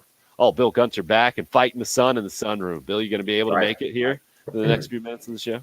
Yeah, you said something that was really interesting as I was pulling back in and listening just about, you said down 2-0, looks like LSU is going to win the game, go for the sweep, and then it was going to be back to reality. And this goes back to my point about talking where South Carolina baseball is. The program, not this team, but the program as a whole. You said that would be, you talked about the games coming up, the series that are coming up. You said back to reality. We didn't say that 10 years ago, did we? Back to reality was winning these games, winning these series, hosting regionals, hosting super regionals. That was reality. And to hear you say that, and I think you just kind of, the way you kind of phrased it, I don't know if people heard that and it caught their attention as much as mine. And it's not that I disagree with you. It's just that that's where South Carolina baseball is. But I think winning a series in the manner that they did this weekend, going into LSU, I don't care that, again, I don't think LSU is a national championship type team, but I don't think that they're bad when 10 of your 11 conference losses are to top 10 teams, maybe even top 5 teams, depending on where everything falls. I guess actually South Carolina won't be top 5, but it's interesting to say that because I think a lot of Gamecock fans, or not a lot, pretty much all have grown up on an incredible run of success through the Ray Tanner era. And then the older Gamecock fans remember June Raines, Bobby Richardson, so forth and so on. But the incredible run of success, and that's not what we've seen for 9 or 10 years, or the last 9 years, the last 8 years. We haven't seen that. We haven't seen the trips to the College World Series. Yeah, I think that's the important distinction, Bill. You're talking about time there. And the last 8 years, 2012, actually, the last time Carolina was in the College World Series, right? It was the third straight time playing for the national championship, losing that one to Arizona, but having won the 2 before. But in 2010, in that regular season, Gamecock fans weren't real happy with the program having not been back to the College World Series in 6 years. And Ray Tanner was saying that year that this was not one of his most talented teams. You can't just roll the gloves out there, and you got to make sure that you do the little things to win and the whole deal. That was the narrative for the team that year. And obviously it changed the perspective of Gamecock baseball forever, that 3-year stretch with the national the titles. I mean, I'm just kind of looking. I don't know what this means. We talk about basketball, right? We've talked a lot about Frank Martin and basketball, South Carolina's basketball history and how tough it is to turn things around. South Carolina made their first NCAA tournament baseball appearance in 1975 is, I believe, what I'm looking at here. College World Series appearance, I think you're saying? College World Series was 75. If I'm looking at this correctly, it was 74 is what I see as the first NCAA tournament appearance. But this is since 1975, this is going to be kind of an incredible thing. In the last 50 years, this is the second longest streak South Carolina's ever gone on of not making the College World Series. They went in 1985. They went 5 times from 1975 to 1985. 5 times. 75, 77, 81, 82, 85. Then there was a 17-year stretch of not making the College World Series. And then from 2002 to 2012, you had 6 appearances. Right. And now you've gone 9 years without making one. And we talked about that when you said back to reality. The way you just kind of phrased it, you didn't mean anything by it, but the way you phrased it, it spoke to me where the program is right now and where I think people know it should be at. And the fact is that South Carolina baseball should be this shouldn't be as a surprise. We should be sitting here this morning going, yeah, okay, another series win for South Carolina, no big surprise. They move on this weekend. Huge series, number 1, Arkansas, or whatever they're going to end up being, coming to town. All right, big time. Everybody get fired up. Spring game this weekend. It's going to be a great weekend for South Carolina fans. And still, I think there's a lot of us who are going, okay, is this real, or is it just a one-year thing under Mark Kingston? Is this now back to the program being the one that we've seen make the College World Series 5 times in a 10-year stretch from 75 to 85? Is this the program we're used to making it 12 times over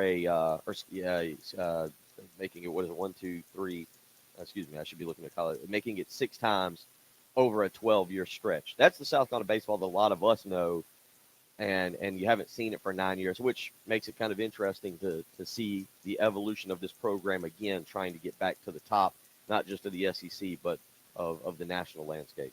And I think the difference is when you aren't a College World Series team, you don't win a game like game 1 of that doubleheader on Saturday.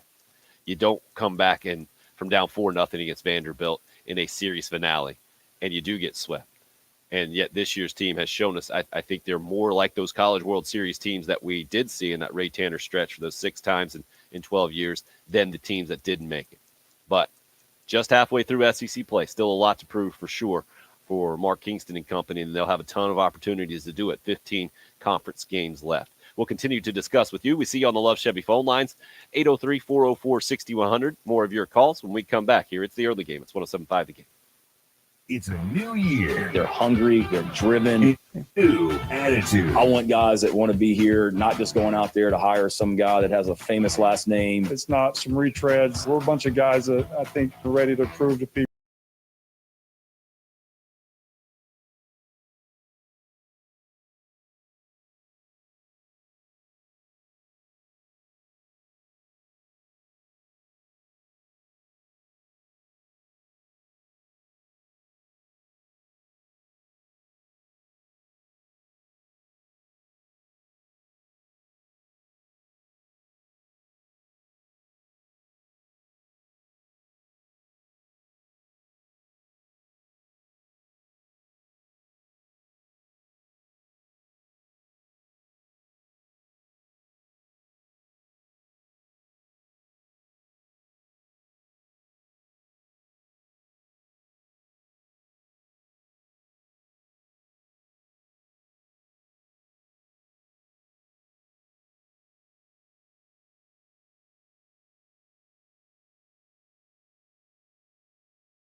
Blinds.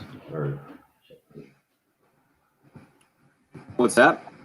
I'm moving this over so that I got a little bit of coverage here.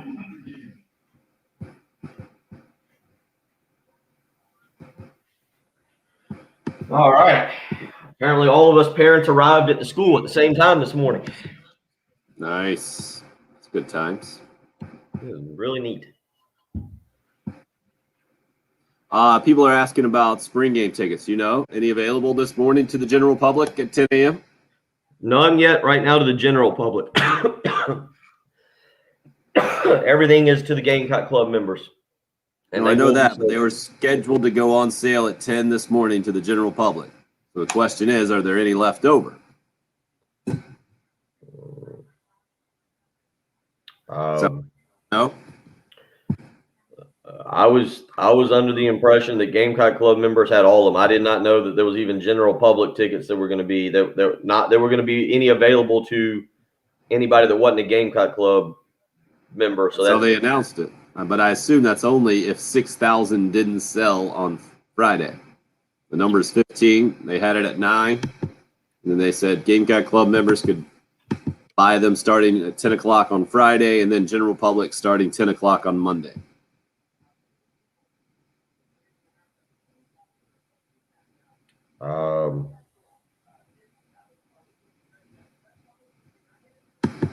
Stacy, what is this?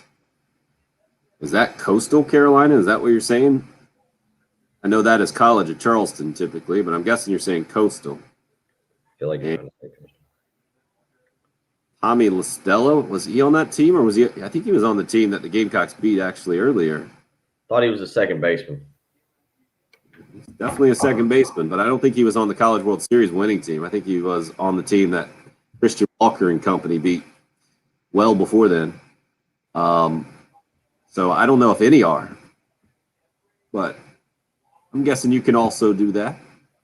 You can check that out. I'll be honest, I didn't see an email. I don't see anything about tickets. This is when they announced they're extending, or I forget when it came out. I'll hit up USC.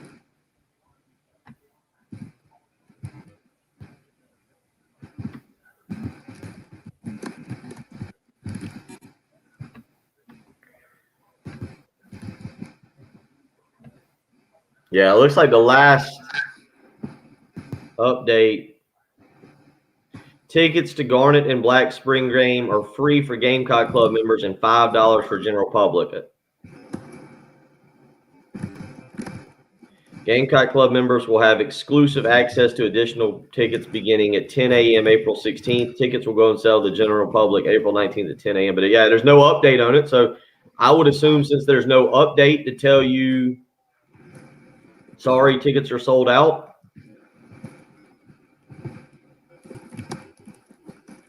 Trying to find that out right now. Attaboy.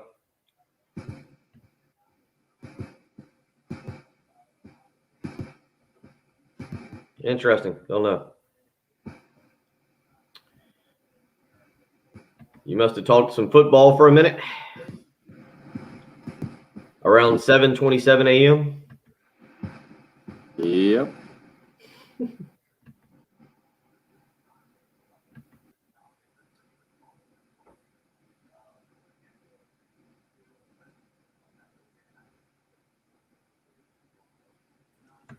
All right, about to head back in. Okay, is Ray still there? Ray is. Yes.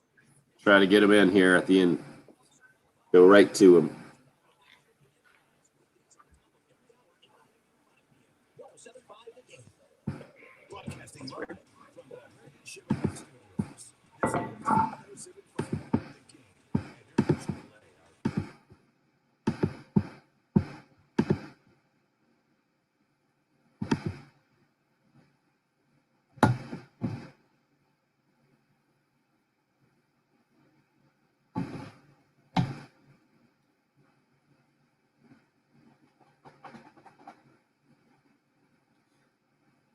Big weekend for Gamecock baseball, coming back, sweeping a doubleheader and taking 2 out of 3 against LSU in Baton Rouge. 10-5 at the midway point through the SEC. Ray would like to talk some Carolina baseball on the Love Chevy phone lines at 803-404-6100. Not a ton of time, Ray, but interested in your thoughts. Good morning. Yeah, I just want to say I think Kingston is his strategy going into these weekend matchups. I think has just been very good. I mean, you go on your Friday night pitcher. I mean, most of these teams have a guy not quite as good, but similar to a Kumar Rocker. So you're going to be going against guys that could probably be in the bigs in like no time whatsoever. I don't want to use the word waste because you certainly want to win Friday, but why throw your best pitchers on Friday night when maybe you have a better matchup in the Saturday 45? And you certainly want to win Fridays, but I like the way he is matching up in the Saturday and Sunday games to give yourself the best chance to win the series. But I think it's kind of a new concept because I think most of the SEC things you got to throw whoever your very best pitchers, you got someone 30. right. But that's not necessarily the case. But that's just kind of what I want to throw in there, guys. But thanks very much. Hit it, Ray. Thank you for the phone call. What you got, Bill? No, I was just going to say I don't know if that's necessarily the strategy. I think Thomas Farr has been good. Just 15. like he said, you got really good pitchers in the SEC on Friday night. You can't win them all. Well, the difference is that Carolina is so deep from the pitching staff. They got really good pitchers going Saturday, and then Sunday is the main difference to me. And we saw it against LSU in that game 3, hour number 3, coming up here on the early. Basketball coach Dawn, and you're listening to the home of the Gamecocks, WNKT FM East.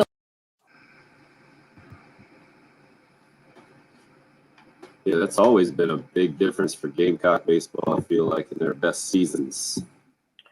Well, it's the opposite of football, isn't it? The problem is football never has enough depth to really compete. Exactly. Whereas baseball, that's why they've built such a great team. But Ray had a good point about the strategy, about who you bring out of the bullpen and feel like it's evolved. Feel like Danny Lloyd was kind of just trying to hold the dam on Friday night, as opposed to them bringing in Peters or Carey or something like that. And they were playing to win the war and not just win the battle. Yeah, you're right. Good morning, Hope. There she is. Good morning, Sorry everybody. we crushed your faith in humanity on Friday, Hope, without the big push to 750 on the YouTube subscribers. I was bummed by that. All right, Stacy, I'll look that Coastal Carolina thing up if you're not going to. Coastal Carolina in MLB. This is where we need Patrick. We need Patrick here looking stuff up. No, then he would get mad at you because he's not an intern anymore, and I don't blame him.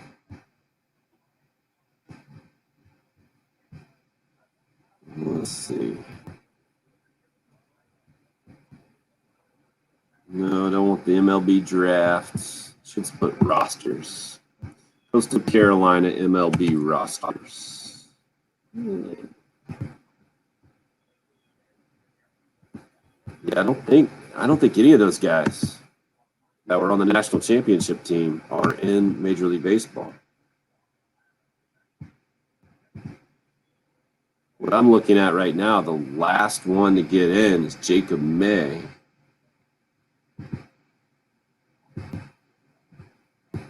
I don't know if that's right. It's coming from Baseball Almanac. Go MLB rosters.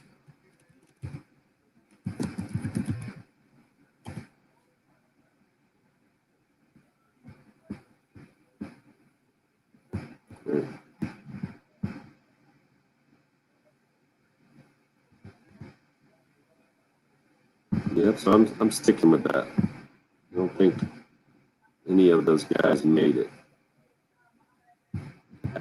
Haven't made it yet. Coast.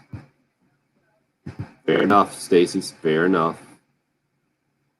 So if you're driving, you can text, but you can't look up stuff. If you're doing the talk to text, I'm guessing you could probably do that to the search engine. But I get it. That's a pain. And we are getting paid for our services here. You might as well use this.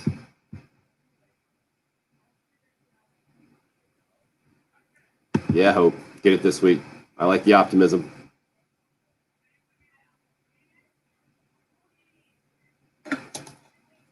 So, Jen, that name and number, I'm guessing, should be our Grill Bill contestant today. The name and number I sent you, and we should do that in the last segment of the show. Can you call him now and make sure he's good to do that last segment?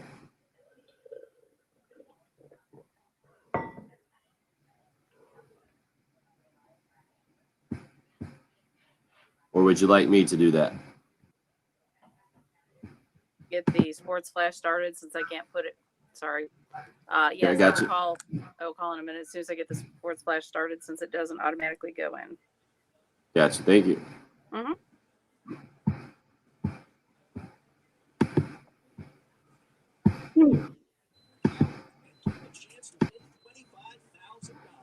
Tim, how's the garage treating you? No more heater right now? Feels good down Yeah, there?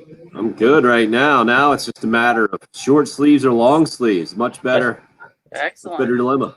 That's what I was just thinking about. I might have to go real quick before we start the next hour and put on a T-shirt instead of the fleece pullover that I've started. I usually start the morning with the fleece pullover, They got sideways on us, what, a week ago or 2 weeks ago when I felt it was time for the fleece pullover to come off?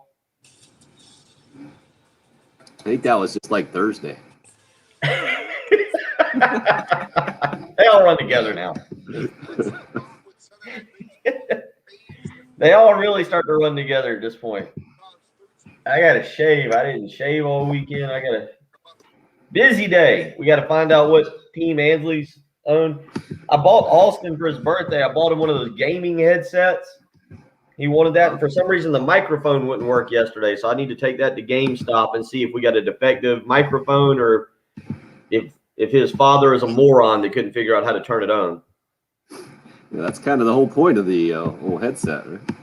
Yeah, the microphone was important. So I feel bad, and as a father, you feel bad. Like his birthday's not till tomorrow, but he was really excited when we got it. But we didn't get back till like 6 o'clock, and he was tired. He was tired, but you could tell the disappointment when the microphone didn't work, so he couldn't talk to his other little buddies in Fortnite, and then that made me feel bad. That's a bummer. But 9 now, huh? Yeah, it'll be 9 tomorrow. Oh, 9 tomorrow. Gosh. So technically, he can wait 1 day, even though it came in early. Dude, my 8 and 6-year-old were having a blast watching the Braves just blast home runs in the first inning last night. Dude, I tell you what, it was ridiculous. I finally sat down, I think about 8:30. It was the first real chance I'd had to sit down all day and kind of relax. I'd kind of. Yeah, what's up with the snake? How did that story conclude, by the way? Hope wants to know. No, we didn't kill it. I mean, it's not bothering anybody, and unless it's like trying to climb in the house or do something like that, I usually won't kill a snake unless it's the funny part is if you go to Twitter and if you go to my Facebook page, don't go to my Facebook page, but I put on Facebook and Twitter, is it a poisonous snake or a regular snake? You know, whatever. Huge debate. Nobody knows.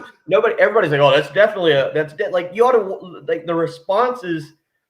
And then people are coming in with like 100% certainty, like, oh, that's definitely a venomous snake. You can't go. And then people are like, dude, it's just a water snake. Let it go. Yeah.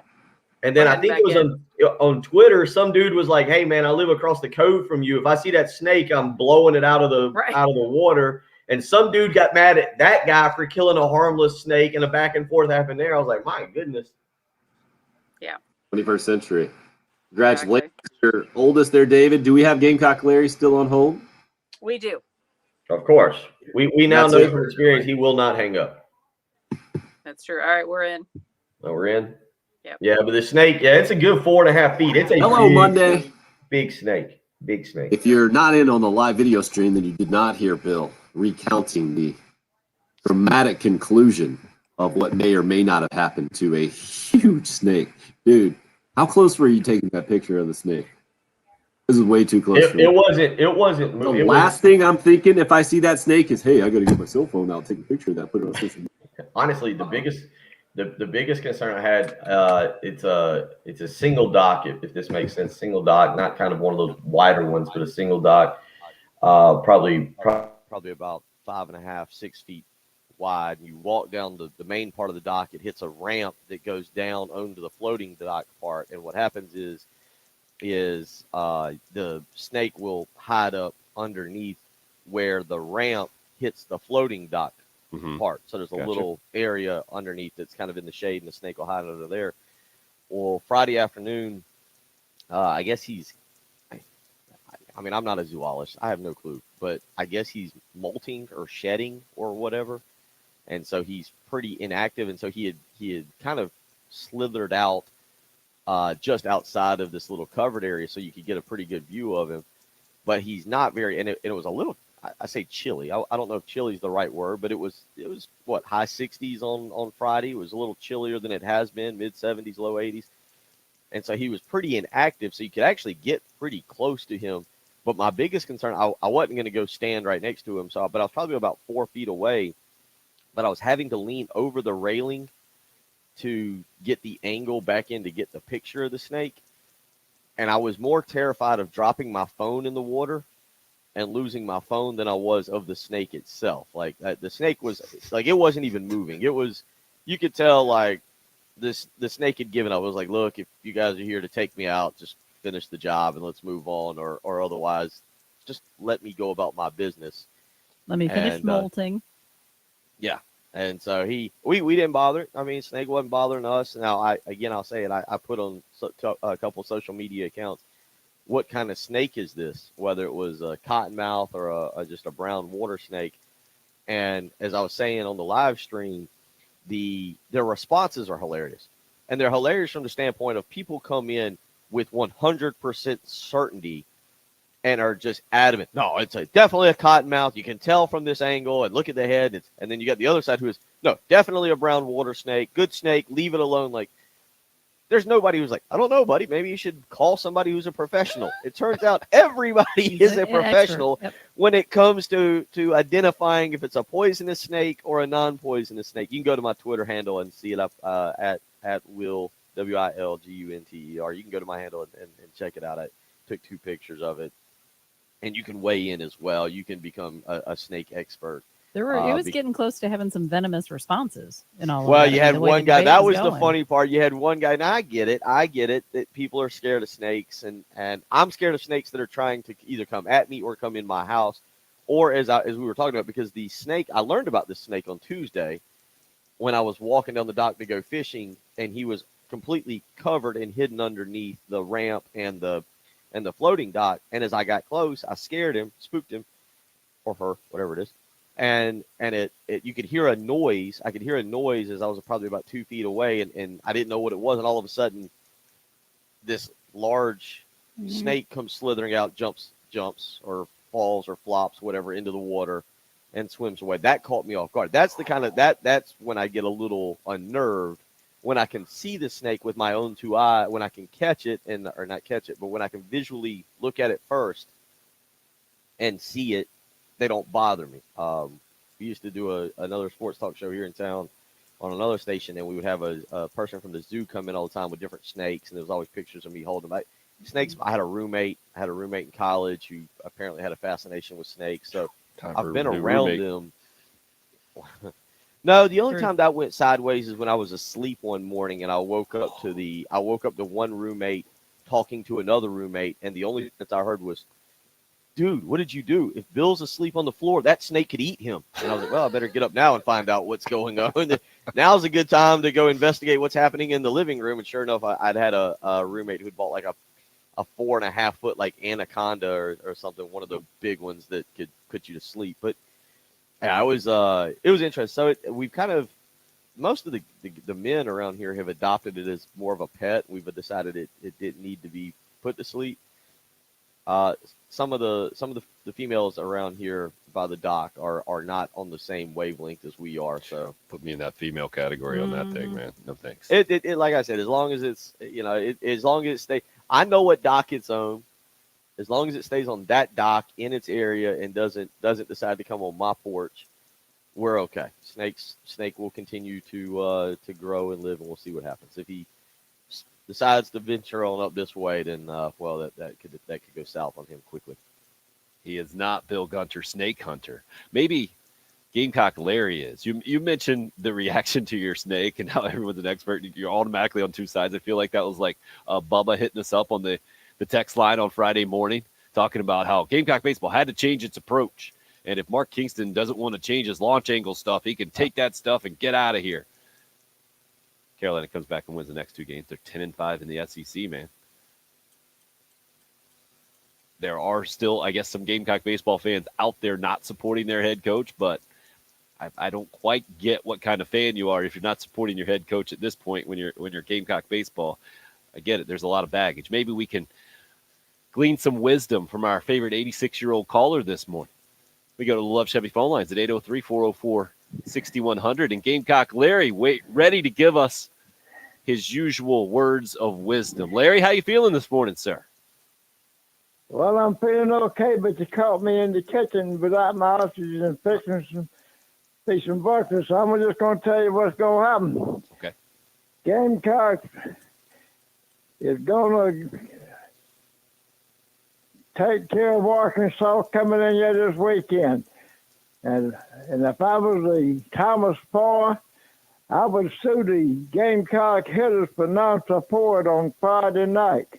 If you look back, they would hit like they done in their last game this Saturday.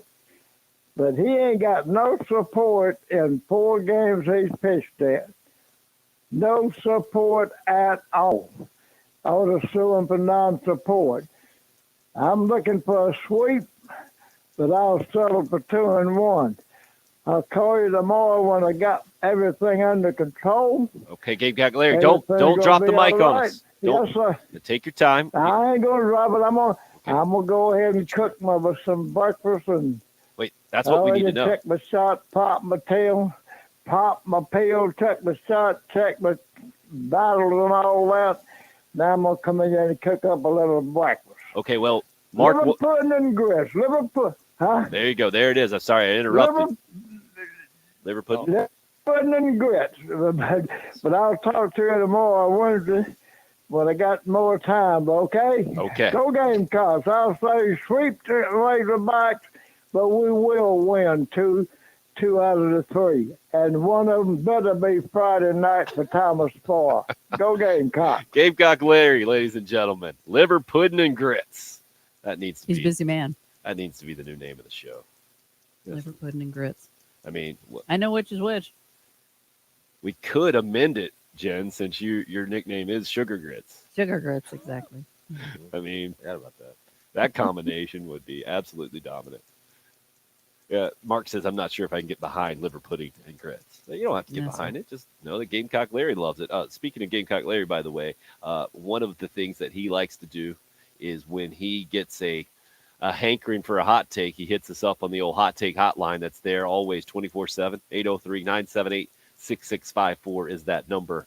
You can vent at any time. Gamecock Larry needs to vent sometimes. It's there for you. That hot take hotline, by the way, sponsored by Twin Peaks for the men who never settle. Go see him down in the Vista, 600 Gervais Street, 978-6654, in case you ever just need to vent and you find yourself, maybe on Friday night, Gamecock Larry will find himself there. The reason why I think it's so difficult for Thomas Parr to get a lot of run support is he's the Friday night guy for the Gamecocks, and they get to see a lot of good pitching, and that's not going to change in the back end of the season at all. But it will be interesting to see if the Gamecocks do change up now what has become their routine, Bill, to lose that first game and then come back and win Saturday and Sunday games, or game 2 and game 3 of the series. The numbers are ridiculous, man. And Mark puts out the number of support, the number of run support that Farr has gotten. Only one time has it been above 3 runs. And then 9 there, the amount of runs that scored in Farr's Friday night starts, starting with the Texas series. But that's just what that Friday night job is. And it's a very difficult one. And to me, to go 1-4 in game 1s in the first half of SEC play, and then to go 9-1 in games 2 and 3 is a pretty ridiculous number. Because it's not like the Gamecock pitching staff is the only deep staff out there. I think it is a result of that. It does show you that. But offensively, that's the real surprise. How it's feast or famine is how one of our listeners hit it up. I think it was Chris, and he mentioned it was feast mode in game 3, certainly. But to go from scoring 1 combined run in 15 innings in Baton Rouge, and then the last 8 innings, you score 13 runs. It's pretty ridiculous, man, how this Gamecock offense can flip the switch and do it when they need to do it. And that's what we saw over the weekend against LSU. Yeah, I mean, it does seem like once they figure out a pitcher or they get a bead on what's going on, that they really get it going. And so, whether it's now I'm not picking on Bubba. I'm just going back to let's start with his thing on Friday morning, talking about a change in philosophy or strategy. Tim, you would agree with me, and you've watched more of the baseball than I have this year because you've done the color commentary for for some of the games. It's not a change in strategy, right? They show up every at bat, every game with the same strategy with how they attack the plate, how they attack the pitcher. And I don't see that changing. That's who this team is. We kind of talked about it with football last week, and I'm trying to think which player it was saying, well, we're going to practice all these different things, and then we're just going to pick out what the other team does, and, we're going to go with that and trying to adjust to their defense. Well, I feel like the baseball team says, look, this is who we are. This is what you're getting. And if you can beat us, that's fine, but this is who we are. And right now, who we are is beating pretty much everybody. It might not be a sweep, but who Mark Kingston's team is, the philosophy, the strategy is winning baseball games. And, you brought up, I think off air, or not off air, but when I was driving back from dropping the kids off, I don't know how this regional thing is going to work. You had to submit a bid. It was due, what was it, April 12th, I believe, and it's May 10th we find. I think it's May 10th, which is a Monday.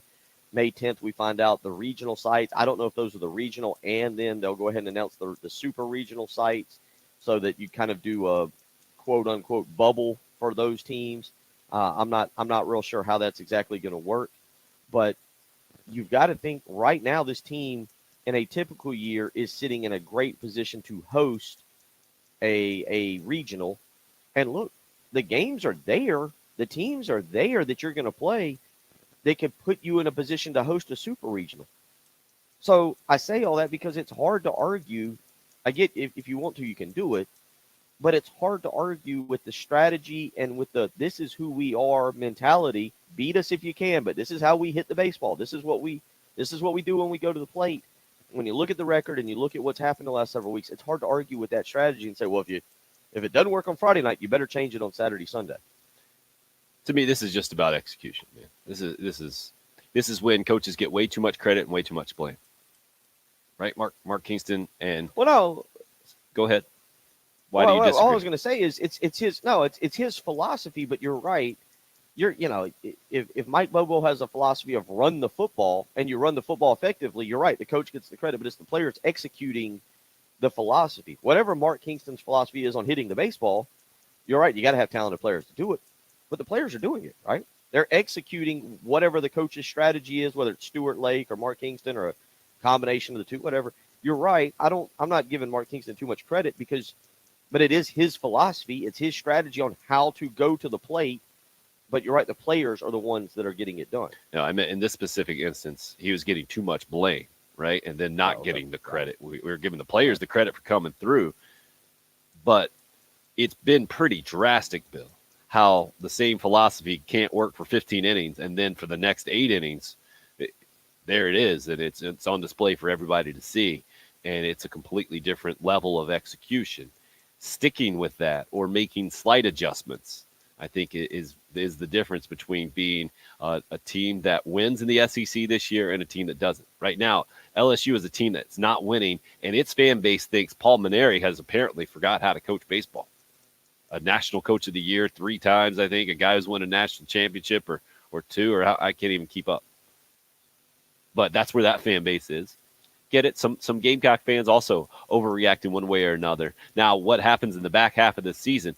The main thing for Carolina baseball that I see is that they put themselves in position to be in position in the postseason without having to make a run in the second half of the SEC, which would be nearly impossible with the gauntlet that's in front of them here for the last 5 series against top 6 teams going into this weekend. I mean, if you're planning on making a big-time run against Arkansas, Ole Miss, Mississippi State, and Tennessee this year, good luck. My advice to Gamecock fans would just be appreciate what this team has been already, and that the fact that you don't have to make a run now. You can go 5-10 in your last 15 conference games and still be a 500 team in the SEC this year. And that is, I mean, look at where LSU is. They got to go 11-4 just to get to 500. They've already dug themselves the hole, and they can't get out of it. I mean, even if they go a perfect 15-0, they're going to finish 19-11 now in conference play. The Gamecocks, they just have to be barely above 500, 9-6, to get to that 19-11 run now in the last 15 games. Put themselves in position. You know, Yeah, but that's not the expectation for South Carolina, good or bad, good seasons, bad seasons. Again, you look at it, and a couple of you have asked or confirmed or told us, I'm not sure. Yes, this weekend series, no midweek game this week, no midweek game. It'll start Thursday night at Founders Park on the SEC Network. Obviously, you can hear it here on 107.5 The Game, but it will start Thursday, so no midweek game. Next week, you get the Citadel. Then you make the trip to Oxford. You get North Florida on May 4th, and then you get Mississippi State. So the next 3 weekends are going to be a lot of fun to follow for South Carolina baseball. But I think, Tim, what you're saying as well, it's okay if you lose a few. You don't expect to sweep every game, win every game. But I don't think anybody's sitting here saying, hey, let's just be content going 5-10. I don't know. I will say this to go back. Do you understand, Tim, if we get into this conversation, do you understand exactly how they are doing the regionals and the super regionals? Because the way I read it, it's completely bid-based. It doesn't have as much to do with your record. It has more to do with almost like an NCAA basketball regional where you're bidding to host it. I'm assuming Mississippi State or Arkansas or somebody like that would indeed get one. But are you with me on that it's more bid-based than it is merit-based? I am not completely schooled up on that. I'm going to do that in the break right now. I'm going to get into those details. My question is, with 16 regional sites, how many are they going to give to the SEC at this point, which is dominating college baseball, nationally? And then how are you going to pair them up with super regional possible matchups, right? That's the challenge, I think, right now for the NCAA baseball committee. Otherwise, to match it up and to set it up to where it doesn't look like the SEC is almost automatically going to have 5 of the 8 teams in the College World Series, because it would be very easy to do. And we'll get into those details about how it's going to be different. It is definitely a different year for sure. 803-404-6100. If you would like to join the program, you can call or text. Live video stream up and rolling. Facebook, YouTube Live. Also on Twitter, the station handle at 1075 The Game, where you can follow. And Bill, you're giggling at some of the comments right now, shaking your head, frustrated. It's the same thing. I was just reading the text line and people, now that I mentioned, I guess went back and looked at my Twitter account.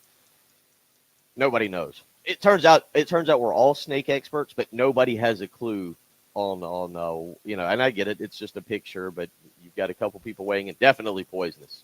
Definitely poisonous. And now I like, and I think it was Bob who weighs in. City slickers. There are no cottonmouths in Lake Murray. Only brown and red belly moccasins. Well, that doesn't sound any better. No. It's not. So clearly nobody from Riverbank Zoo listens to the show.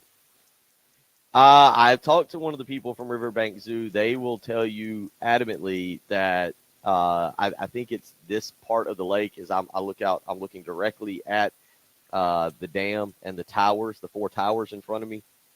That there are no venomous snakes on this side of the lake. Now, they say that. I'm pretty sure that as I say that out loud, multiple people will now weigh in and go, we need a new zoologist over there if that's their take on the snake situation. So what I have learned what I've learned since Friday is everybody's a snake expert. We just don't all agree on the snake situation and what it is. So I'll walk back out in the break, and if the snake is out there, I will switch the live feed to my phone, and during the break, walk down and see if we can see thank the old boy down goodness. there. Oh my God. There we go. There's a tease right there. Love it. Yeah. Snake and sports drama. It's the early game. It's 107.5 The Game. Hey, we've got a way to help you with that Zoom call. Here. You know, when the mute button is on and they can't hear you, you could be listening to 107.5 The Game and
All right. Let me walk down here and check. Let's go see if this snake is down. I'm going to walk down there before I flip my phone on and go see. If it is, we'll switch over. I'll be right back. All right. I am reading this regional thing, and it is confusing as could possibly be. The regional thing? Yeah. Do some homework and let us know. I'm reading this for the Miami Hurricane. Interesting. The MiamiHurricane.com. So there are going to be 16 regional sites, but I could have sworn as I was beginning to read this thing that there were only going to be 8.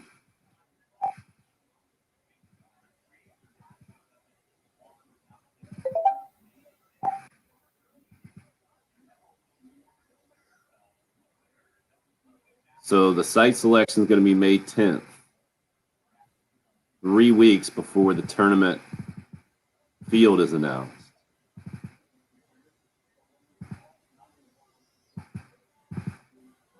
Miami sweeping Clemson over the weekend, by the way.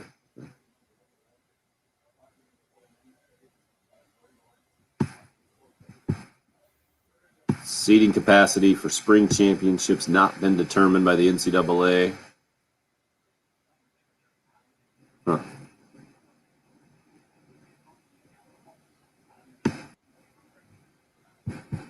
So it looks like there will be, this is the weird part. So 8 super regional hosts will be announced, 16 regional sites. So to me, it sounds like whether or not that team ends up winning and advancing to the super regionals, that's still where that super regional is going to be. I should probably get some confirmation on that. That's how I'm reading this thing.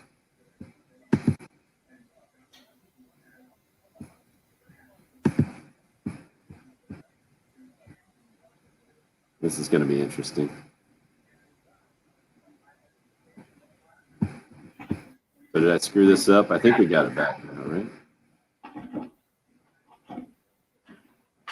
Mark, you understand it that way as well, huh? No snake. All right, good. No snake.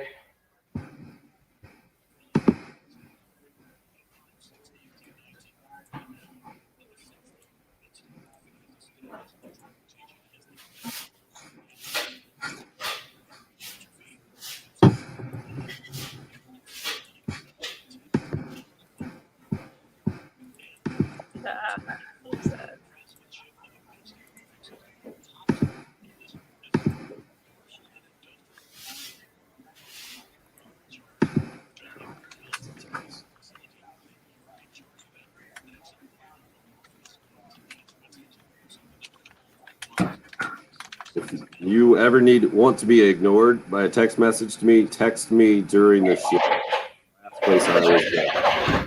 Text you what? During the show. Oh, are you meaning like your personal text line? Yeah. The last place I'm looking during these 3 hours.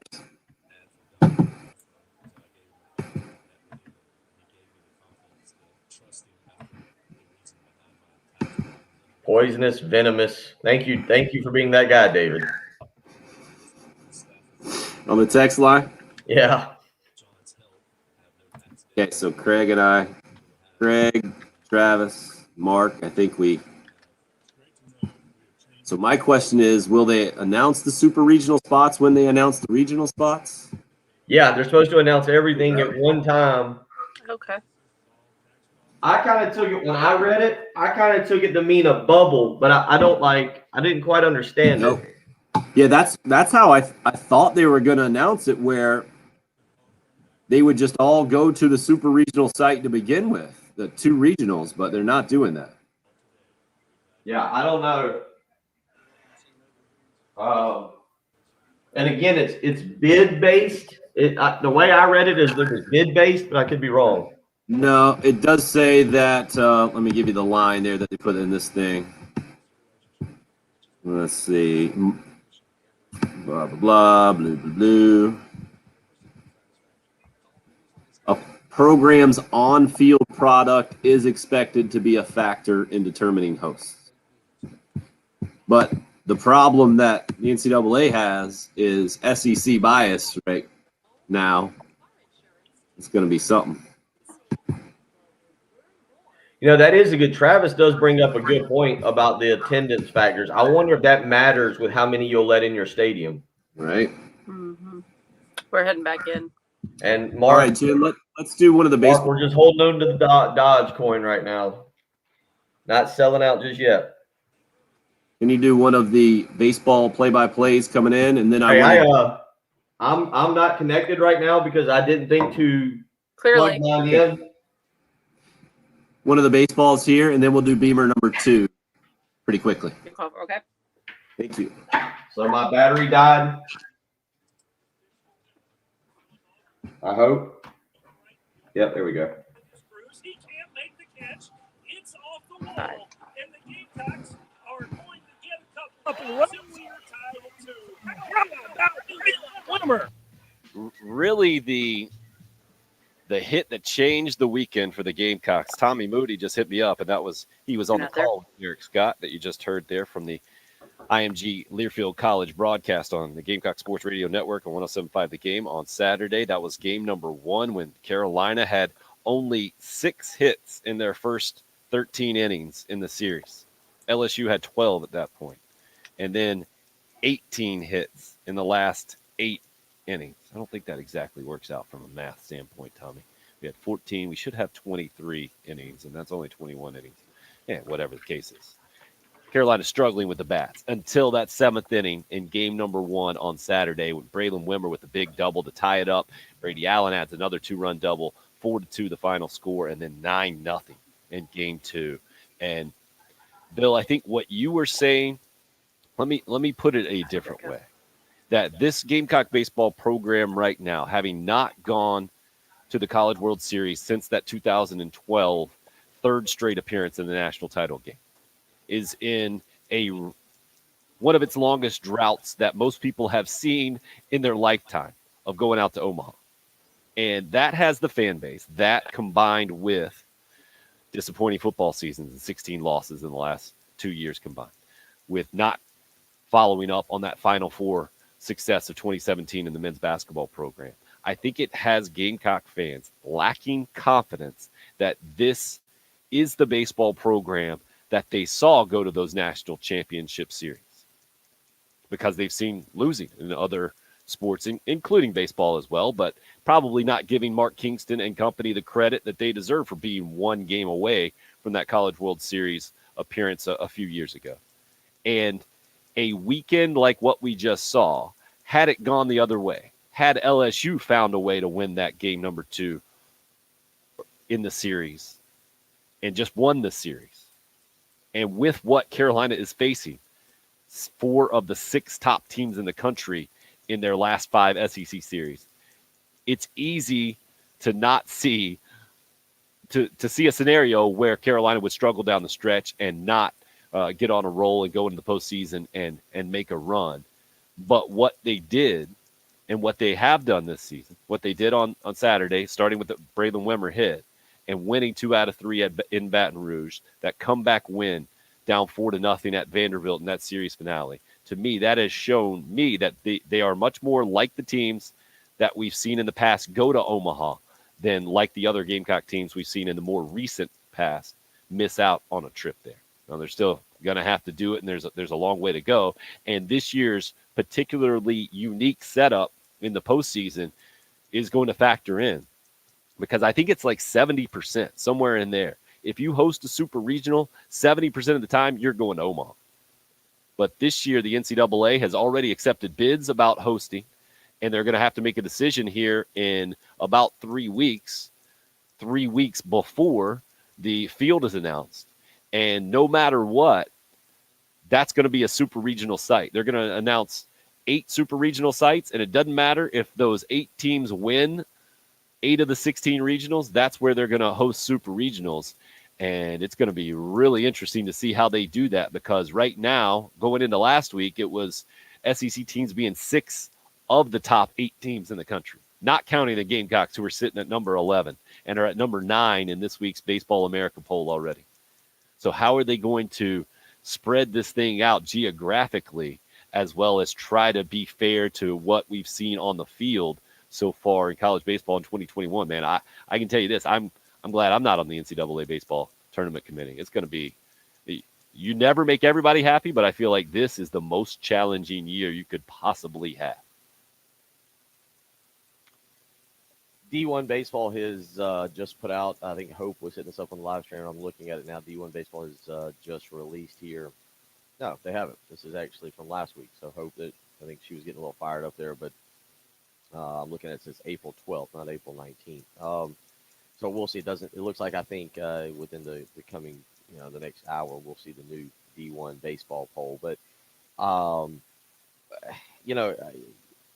Tim, I don't know. I got them popped up on my more modern they popped it computer, sir. Yeah, they had it. The way they had their articles was the Arkansas Reclaim's top spot is the article above TCU leapfrogs up the list.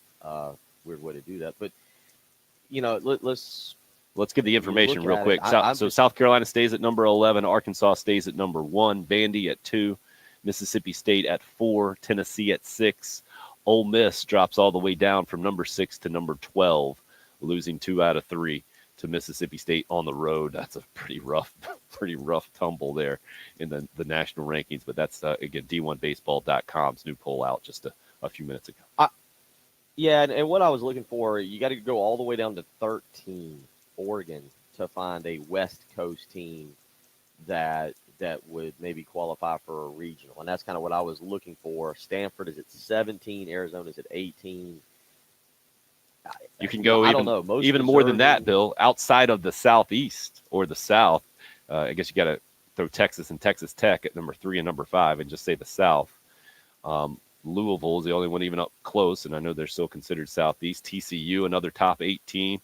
Notre Dame is the only one really not in the South in the top 10. They're ranked 10th right now, even with just an 18-7 record, having played nearly 10 fewer games than a lot of programs out there. Go ahead, you were saying? Yeah. I don't know how they'll do it. I don't have, neither do you, and we're just sitting here just kind of trying to analyze it. South Carolina's got, look, as you mentioned, Arkansas is number 1, Mississippi State's number 4, Tennessee is number 6, and Mississippi is number 12. There's 4 of your final 5 series remaining. So a lot of this can change. South Carolina has to keep winning baseball games. We could be having this conversation in 3 weeks and it'd be completely irrelevant because South Carolina drops 3 straight series and is not in the discussion for a regional to begin with. We can have it this morning because it's been another very good weekend. The blowout, I think, whether it's finishing off LSU or surging more, I don't know how you want to phrase the second game on Saturday. To go into Alex Box Stadium and win 9-0, I'm sure it's been done. But I've got to think, Tim, there isn't many teams that go into Alex Box Stadium and win 9-0 against LSU in a year. That seems to be something that's a rare occurrence. And I don't know, again, is that more credit to South Carolina continuing to surge? Is it more of a lesson on LSU completely starting to fall apart, given that they were half an inning away from being in position to go for a sweep? Oral Roberts beat them 22-7 at home earlier this year. My goodness. So I'm just kind of glancing through their schedule here to see how many times Vanderbilt beat them 13-1 and 11-2. So I guess it's not as it was at Alex Box. So I guess it's not as a rare occurrence as I think it may be, but you do wonder if this team continues to find its stride. They get a few days off, no midweek game, and then you come back Thursday with the number 1 team in the country, and it should be a fun weekend at Founders Park. I know people are asking us on the live stream that you would agree. No, they're not going to. Attendance will not be expanded for this weekend. It will not be increased. I don't see that. I really don't see that at South Carolina happening the remainder of the year. Yeah, I don't know. There's nothing official on that. That's just your opinion, kind of reading the tea leaves still. Yeah. Mm-hmm. Gotcha. And we have not got a response. I reached out to USC. It didn't get a response, at least as of yet. But 10 a.m. this morning was the time that spring game tickets were supposed to go on sale to the general public. 10 a.m. Friday morning is when the increased capacity, that 6,000 extra tickets that the school announced were put on sale for the Gamecock Club members. Haven't seen any kind of update from there, so I assume there are still tickets available this morning at 10 a.m. for the general public. Wanted to let you hear some of what Shane Beamer had to say after a Saturday scrimmage, again, for the Gamecocks, a week ahead of this Saturday's spring game. Beamer talking about his tight ends specifically, and really sounding the most head coach-ish, head coach-like that I've heard him sound. I don't know if that's a fair way to put it, but that's how I hear it here. We're interested in your thoughts, and we'll get those. Also, we got Grill Bill coming up when we come back, the dramatic conclusion of the program here. You're listening to the early game on 107.5 The Game. Here's Shane Beamer's comments from over the weekend. I love that position. We've got some guys that certainly produce, but again, it's up to them. I mean, we ain't going to throw the tight ends if they don't know how to line up. We're not going to throw the tight ends if they're not going to be physical and blocking the run game. We're not going to throw to the tight ends if they can't pass protect. We're not going to throw the tight ends if, they're not being dependable on and off the field. And I'm not saying they're not, but, it's more to it than just throw the tight ends. I got to know what the heck to do, too. And we're competing at every single position. And I'm not going to have anybody catching balls out there that doesn't play with the physical toughness that we need them to play with. So, our guys at tight end need to do that, continue to do that better, and they produce, they'll get balls. That's what happened at Oklahoma. They were physical. They competed their butts off. We ran the ball so well that it opened up a lot of things in the passing game for those tight ends, and hopefully we can do that here at South Carolina. The Gamecocks and new coach Shane Beamer, 107.5 The Game. Today is an absolute dream come true. Not just to be a head football coach in the Southeastern Conference, but to be the head coach at the University of South Carolina. Welcome, Coach. Hey, if you're like me right now and you're thinking of getting into a new house, the family's getting a little larger, you need to expand a little bit, you certainly want to look into your options. And at the top of my list, looking into my options right now, Beaufort Lending, Benji Getzi and Company, 25 years of experience, Beaufort Lending, a tremendous lender, and their experience, their willingness to work with you and to give you your options is why I contacted them. And right now the market is tremendous, by the way. 3% and below is some of the options that you have out there. Benji encourages you, just give them a call. Beaufort Lending. If you haven't heard of them before or don't have a current relationship with you, Benji understands you're definitely going to do your homework on this situation. Just give him a call and see what they can do for you. He is confident that they can give you a great deal, and certainly that's what Benji looked up for me the other day.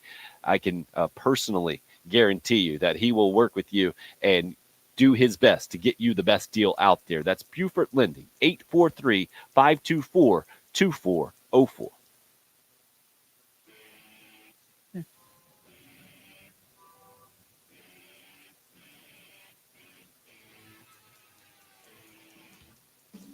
From the show.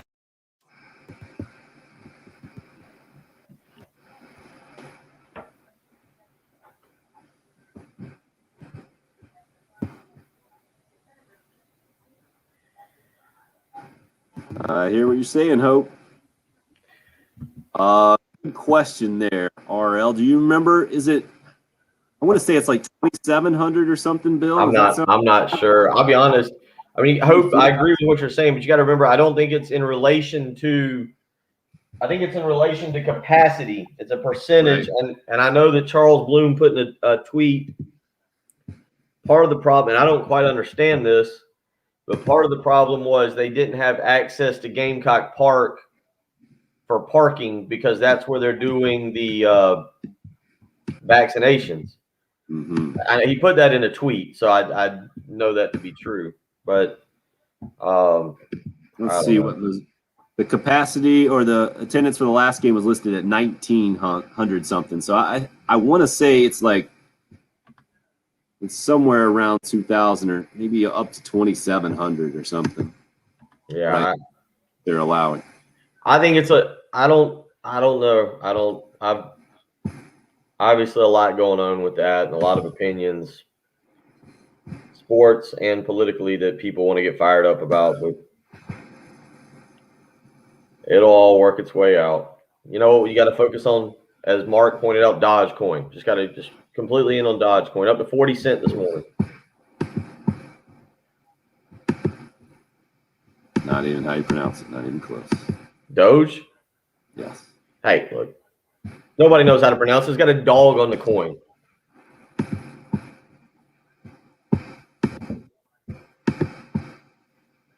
It's got a doggy on the coin. Who knows? I'm no expert anyway. I don't know.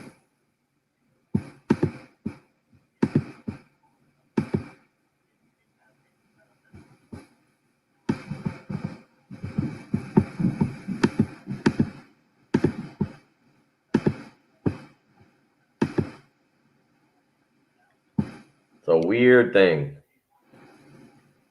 To the moon. It feels weird not having a soccer practice on a Monday night. I feel like my whole day's wide open. Why is soccer done? We're done. It's a short season. Short season? We started the first week of February. So weird time to have the spring season. Well, I agree. Weather-wise, they could have shoved it back a little bit, but it was a weird year. It's true. I got 3 coach pitch baseball games this week. You are right. You are right, Mark. The long-term investment value, you might want to. It's not good. What'd you say? You said you got 3 baseball games tonight. 2 baseball games. No, 3 baseball games this week. Ooh. Big week for the 6 and 8 year olds. That's a lot. Coach them up. I got to go get Ansley's cheer stuff today. Find out what the deal with that is.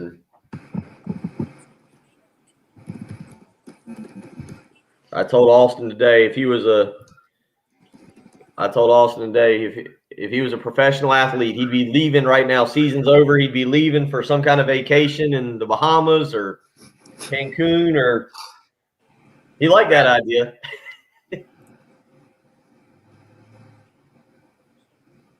There you go. 1 win in 2 seasons. As long as they're having fun.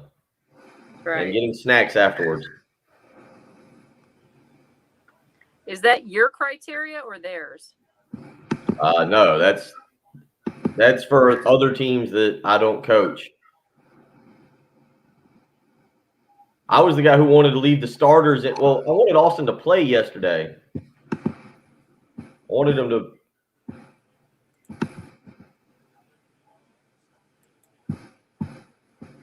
It was up to me. The starters would have stayed in, and we'd have won. We'd have won 14 or 15-1. But that's also because I wanted to see him play.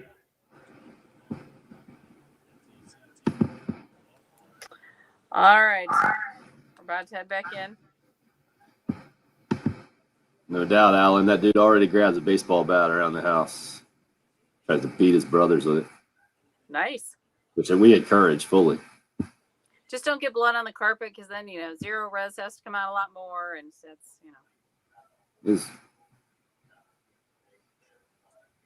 good background for the black spots. All right, Robert is our guy, Bill. 730. Good job, Hope. Robert, let's go.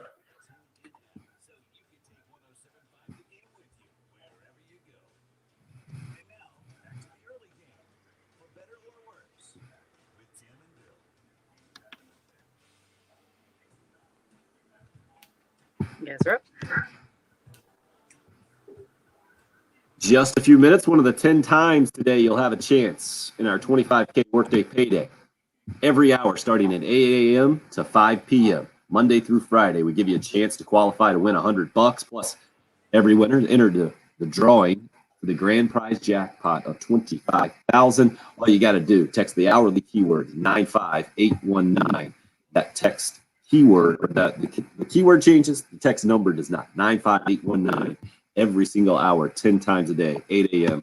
to 5 p.m. here on the 25K workday payday. Right now, though, it's time for another little segment that we have on this here show. It's one of our favorites, Grill Bill, where Robert is today's contestant who just wins a $50 IGA gift card for joining us, qualifying. Also going to be, he is now qualified to win the grand prize of Grill Bill, which is a Camp Chef pellet grill worth more than $1,000. So congratulations, Robert. You're already a winner here today. Thank you. Easy on the enthusiasm. All right. Robert. Take it down a notch. All right. Take it down. What I do like is I think the direction you're going to go with Grill Bill today, our self-proclaimed NASCAR expert, Robert, the floor is yours. I'll get out of the way. Now is your chance to grill Bill. All right. First, I'm going to start off with a question that come from our last Grill Bill that I had with him. Where were the bongo drums created? Bongo drum. Well, I would guess over, not in America. I'll go South America. It seems fair. It seems they seem like more of a I've seen Latin American dancing, so I'll go Venezuela. Nope, Cuba. Cuba. Not a bad guess, though. Not a bad guess, Bill. Okay, I feel better about my guess. Yeah, how about that? All right. All right. It's too close. All right, now, who invented the window net for NASCAR?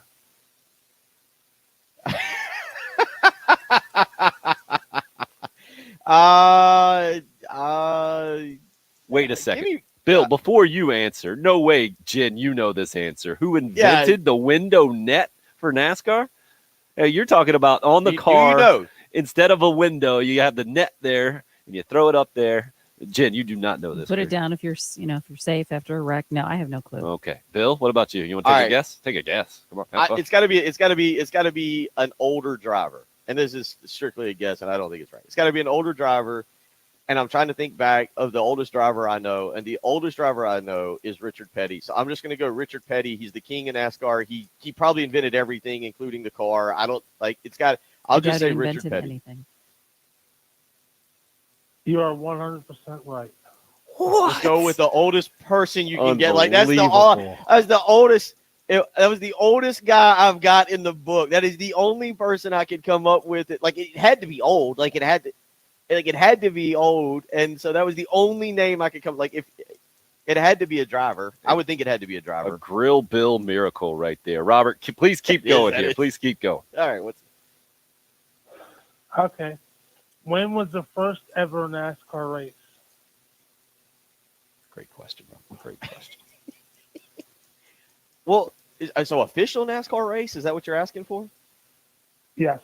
Official the NASCAR? Inaugural NASCAR race. Pretty straightforward question here, Bill. We just need a year. I'm going to go just 54. Hands up, so I'm not typing it. I don't know, 1954.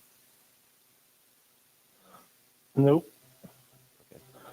June 19th, 1949 at Charlotte Speedway. 49, pretty good. That was not bad. I can live with these answers. And who was the winner of that race? Richard Petty. I only know one old driver, and I know it's not Richard. 45. I'm out of drivers. That winner would be Jim Roper. All right. Jim Roper, of course. One last question from you, Robert. I actually got two more, but when was the last? 30. When was the first ever race on NASCAR paved road? 1950. 50. 15. Robert, you got it. Oh, there we go. He was so shocked. Okay. We got to end right Darlington. there. Darlington. I'm just going to say Darlington. Or Rockingham. Rockingham would have been good. Robert, please tell us. Yeah, it was 1950 in Darlington. Oh, unbelievable. We have to end the show now. That didn't go the way I wanted it to go quit. at all. It's brutal. I'm done. Tim Patrick I'm next. out. This is Gamecock Athletics Director Ray. They're listening to 107.5 The Game. Columbia. I feel like we have to validate a lot of that, though. Like I feel like we have to validate a lot of that. Unbelievable. Well, here was the thing: the 49. So if they raced on, you figured if they raced on dirt, if they raced on dirt in 49, you had to think it had to be 50 or 51, right? To be like that was kind of an easy one. Like you just move it up a year. They had to kind of and then I said Darlington, but I probably if we hadn't been in a rush, I might have gone Rockingham a little bit, and Rockingham would have actually made more sense because in the state of North Carolina, since the first race was in Charlotte, Darlington just was the first thing that popped out of my head. Wow. Unbelievable. You better play the lottery today, son. I tell you what. How about that? And then the Richard Petty thing, that was just, you just knew it had to be somebody old, and that's the oldest I got, and that's why. But that's the only reason I said him. It just had to be like I knew Richard Petty's older than Dale Earnhardt, and then I didn't have anybody before Petty. Like I couldn't tell you another racer before. When did Petty even start? Does anybody know? No clue. That had to be late in the 60s. I'm not sure. But typically you don't have a driver who invents something like Right. the Earnhardt, his death is what made them come up with the Hans device. You know, it's always there's something, an incident that happens that starts a product change. So, And I'm pretty sure Hans invented that one. no, Yes. Franz did. Yeah. So, That's incredible. it's the driver. Somebody just said Lee Petty is Richard's dad, so now you know a driver older. Petty, by the way, I just looked it up, started in 1958. So that was a pretty, again, I knew it had to be somebody old, and that was the best I could come up. I wasn't gonna, if it was a crew chief or the inventor of NASCAR, there was no way I was getting it. Just give an answer. And also Richard didn't seem to be moving very fast with the question, so I figured I better just, it wasn't a morning to play around. Unbelievable. I just don't even know what to do. I get a free day off later in the summer because of that. No. You get bragging rights forever with Jim. Yeah. Yeah, it's much better than a free day off. That was good. Yeah, no kidding. Live streamers, much appreciated. You got to see some live stream history right there. That was something special. Jen's face will be forever stuck. Wow. I just don't even know where to go with this. I just, All I'm going to say to the end is just apparently ballparking NASCAR, not that hard.